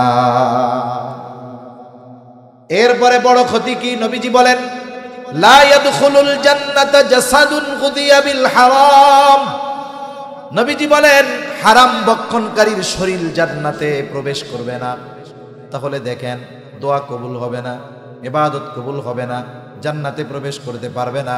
এই জন্য আমাদের উপার্জনটাও হালাল হতে হবে, খাবারটাও হালাল হতে হবে। নবীজি এই 4 গুণের কথা বলেন। 1 নাম্বার হিফযু আমানাতিন, 2 নাম্বার সিদকু হাদিসিন, আমানতদারিতা অর্জন করতে হবে, সত্যবাদিতার গুণে গুণান্বিত হতে হবে, চরিত্রকে উত্তম চরিত্রে পরিণত করতে হবে। 4 নাম্বার উপার্জন এবং খাবারটাকে হালাল করতে হবে। ইমানদার এই 4 গুণে গুণান্বিত, দুনিয়ায় তার টাকা পয়সা নাই, নবীজি বলেন চিন্তার কোনো কারণ নাই। মা ফাতাকা মিনাদ দুনিয়া, দুনিয়ার কোনো চিন্তা তার নাই, কারণ এই 4 গুণে গুণান্বিত ব্যক্তির এই দুনিয়ার প্রয়োজন মেটানোর জিম্মাদারি নিবেন কে? তাহলে এই 4 গুণে যদি আমরা গুণান্বিত হতে পারি, আখিরাতের লাভ থাক পরে, দুনিয়ার লাভ আছে না নাই? দুনিয়ার লাভ আছে। এজন্য আমরা সকলে এই 4 গুণে গুণান্বিত হব ইনশাআল্লাহ। বলেন, জোরে বলেন ইনশাআল্লাহ। মনে থাকবে তো? কিছু শিখছেন তো? কি শিখছেন? কয় গুণে গুণান্বিত হতে হবে? 1 নাম্বার, 2 নাম্বার সত্যবাদিতা, 3 নাম্বার উত্তম চরিত্র, 4 নাম্বার হালাল উপার্জন, হালাল খাবার। যদি এই 4 গুণ আমাদের মধ্যে চলে আসে, নবীজি বলেন তোমার দুনিয়ায় এই কিছু নাই, কোনো চিন্তার কারণ নাই। মা ফাতাকা মিনাদ দুনিয়া, দুনিয়া তোমার হাত ছাড়া হবে না। উদ্দেশ্য হলো এই দুনিয়ার যা প্রয়োজন, এই প্রয়োজন মেটানোর ব্যবস্থা আল্লাহ তাআলা করে দিবে। আল্লাহ সুবহানাহু ওয়া তাআলা আমাদের সকলকে পরিপূর্ণভাবে এই 4 গুণে গুণান্বিত হওয়ার তৌফিক দান করেন। সকলে বলি আমিন। ওয়া আখিরু দাওয়ানা আনিল হামদুলিল্লাহি রাব্বিল আলামিন। ওয়া ফিল আখিরাতি হাসানা ওয়া কিনা আযাবান নার। ربنا لا تزغ قلوبنا بعد إذ هديتنا وهب لنا من لدنك رحمة إنك أنت الوهاب। দয়াময় আল্লাহ, গভীর রাত পর্যন্ত দিনই আলোচনা করার পরে গুনাহগার হাত আমরা তুলে রয়েছি। রব্বুল আলামিন, রাত যত গভীর হয় দুনিয়ার মানুষের দরজাগুলো বন্ধ হয়ে যায়, আর রাত যত গভীর হয় আপনার রহমতের দুয়ার তত উন্মোচিত হয়। আয় আল্লাহ আমরা গুনাহগার, আপনি গফফার। আয় আল্লাহ আমরা গুনাহ করতে ভালোবাসি, আপনি ক্ষমা করতে ভালোবাসেন। আপনি আপনার গফুর গফফার রহিম রহমান নামের ওসিলায় যে যেখান থেকে হাত উঁচু করেছে আমাদের বিগত জীবনের সব ধরনের গুনাহগুলো মাফ করে দেন। আল্লাহ আমাদের আত্মীয় স্বজন যে যেখানে আছে মাফ করে দেন। যারা দুনিয়া ছেড়ে চলে গেছে মাফ করে কবরগুলো জান্নাতের টুকরো বানিয়ে দেন রব্বুল আলামিন। খাস করে আজকের এই মাহফিল আপনি কবুল আর মঞ্জুর করেন। আল্লাহ যে মাদ্রাসার উদ্যোগে মাহফিল, মাদ্রাসাখানা কবুল করেন। ওস্তাদ ছাত্র যারা আছে কবুল করেন। পরিচালনা পর্ষদে যারা আছে কবুল করেন রব্বুল আলামিন। যারা এই মাদ্রাসার মহব্বতে অর্থ দিয়ে, চাল দিয়ে, ডাল দিয়ে, আয় আল্লাহ যে যেভাবে সহযোগিতা করেছে আল্লাহ সকলের সকল প্রকার সাহায্য সহযোগিতা আপনি কবুল আর মঞ্জুর করে নেন রব্বুল আলামিন। মাদ্রাসার যত প্রয়োজনীয়তা আছে গায়বী খাজানা থেকে ব্যবস্থা করে দেন। এই মাদ্রাসা সহ তামাম দুনিয়ার সব দ্বীনি প্রতিষ্ঠানগুলো সকল ষড়যন্ত্র চক্রান্ত থেকে হেফাজত করেন রব্বুল আলামিন। এলাকার প্রত্যেকটা মানুষের অন্তরে মাদ্রাসা মোহাব্বত আপনি ঢুকায়া দেন রব্বুল আলামিন। খাস করে যারা অসুস্থ আছে সুস্থতা দান করেন আল্লাহ। আল্লাহ তামাম দুনিয়ার মুসলমানদের জানমাল হেফাজত করেন। আয় আল্লাহ ফিলিস্তিনের মাজলুম মুসলমানদের হেফাজত করেন। জালেমগুলোকে আপনি হেদায়েত দেন। হেদায়েত যদি না থাকে আল্লাহ তাদের ব্যাপারে আপনি আসমানি ফয়সালা নেন। তামাম দুনিয়ার মুসলমানদের এক হওয়ার তৌফিক আল্লাহ আপনি দিয়ে দেন রব্বুল আলামিন। আমরা যারা হাত উঁচু করেছি হয়তো আমাদের মধ্যে অনেকের মা নাই, অনেকের বাবা নাই। আয় আল্লাহ মা বাবা কত বড় নেয়ামত, যার নাই সে বুঝে মা বাবা কত বড় নেয়ামত। আয় আল্লাহ দুনিয়ার অপর প্রান্তে আমেরিকার খবর মুহূর্তের ভিতরে পাওয়া যায়, দেখা যায়।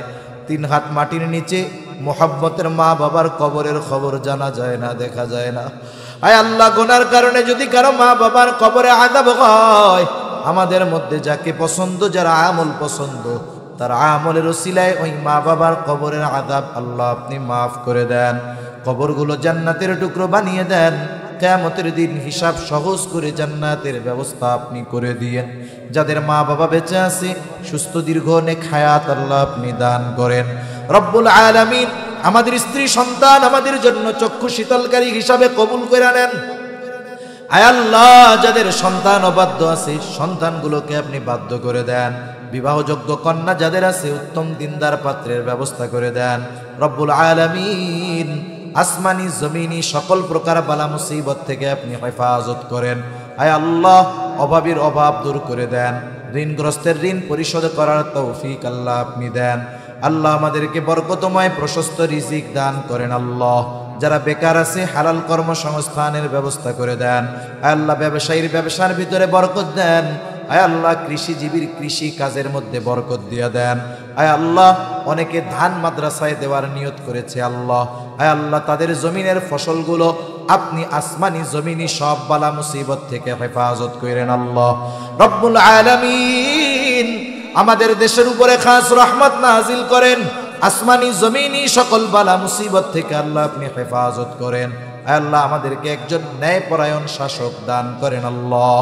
আয় আল্লাহ আমাদেরকে আপনি হক মুত্তাকি পরহেজগার হওয়ার তৌফিক দিয়ে দেন। বেনামাজিদের নামাজি বানায়া দেন। সুন্নাতবিহীন মানুষগুলোকে সুন্নাতওয়ালা বানায়া দেন। মা বোনদের পর্দানিশীন বানায়া দেন। 5 ওয়াক্ত নামাজ যথাযথভাবে আদায় করার তৌফিক আল্লাহ আপনি দিয়ে দেন রব্বুল আলামিন। গুনাহমুক্ত জিন্দেগি গঠন করার তৌফিক দান করেন। আয় আল্লাহ আমাদেরকে প্রকৃত পরিপূর্ণ আমানতদার হওয়ার তৌফিক দেন। সত্যবাদিতার গুণে গুণান্বিত হওয়ার তৌফিক দেন। আয় আল্লাহ উত্তম চরিত্রের অধিকারী হওয়ার তৌফিক দিয়ে দেন আল্লাহ। আমাদেরকে হালাল উপার্জন হালাল কর্মের মাধ্যমে হালাল উপার্জনের দ্বারা হালাল খাবার খাওয়ার তৌফিক আল্লাহ আপনি দিয়ে দেন। হারাম থেকে বেঁচে থাকার তৌফিক দেন। সকল প্রকার পাপাচার অনাচার থেকে বেঁচে থাকার তৌফিক ও হিম্মত দেন। খাস করে তরুণ যুবক যারা আছে আল্লাহ এদের সকলকে আপনি দ্বীনের জন্য কবুল আর মঞ্জুর করে নেন রব্বুল আলামিন।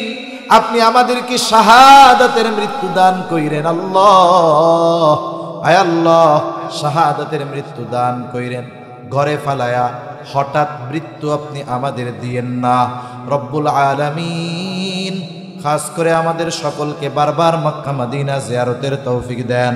আয় আল্লাহ, সকলকে জীবনে একবার হলেও আপনার ঘরে লাগাওয়া হজরে আসওয়াদে চুম্বন করার সুযোগ আপনি দিয়েন। আপনার হাবিবের রওজার পাশে দাঁড়ায়া বারবার সালাম দেওয়ার তৌফিক আল্লাহ আপনি দিয়েন। রব্বুল আলামিন কার মনে কি চাওয়া জানি না, সকলের মনের নেক চাওয়া নেক আশাগুলো কবুল করেন। আশেপাশে যত কবরস্থান আছে আল্লাহ আল্লাহ যারা শায়িত আছে সকল মুমিনগুলোর কবরগুলোকে আপনি জান্নাতের বাগান বানায়া দেন। রব্বুল আলামিন আমাদেরকেও একদিন ওই কবরস্থানের বাসিন্দা হওয়া লাগবে আল্লাহ। ডাক কখন চলে আসে জানা যায় না, বলা যায় না। মালাকুল মউত যথা সময়ে হাজির হয়ে যাবে আল্লাহ। মালাকুল মউত যখন চলে আসবে আপনি আপনার প্রত্যেকটা গোলামের জবানে তাওহীদের কালিমা নসিব করে দিয়েন। রব্বুল আলামিন অনেকে অনেক উদ্দেশ্যে দোয়া চেয়েছে, সকলের মনের নেক চাওয়া নেক উদ্দেশ্যগুলা কবুল করে নেন। আল্লাহুম্মা ইন্না নাউযু বিকা মিনাল হাম্মি ওয়াল হাযান ওয়াল আজজি ওয়াল কাসাল ওয়াল জুবনি ওয়াল বুখুল ওয়া দালা'id দাইন ওয়া গলাবাতির রিজাল। রব্বি ইজআলনি মুকিমাস সালাতি ওয়া মিন যুররিয়্যাতি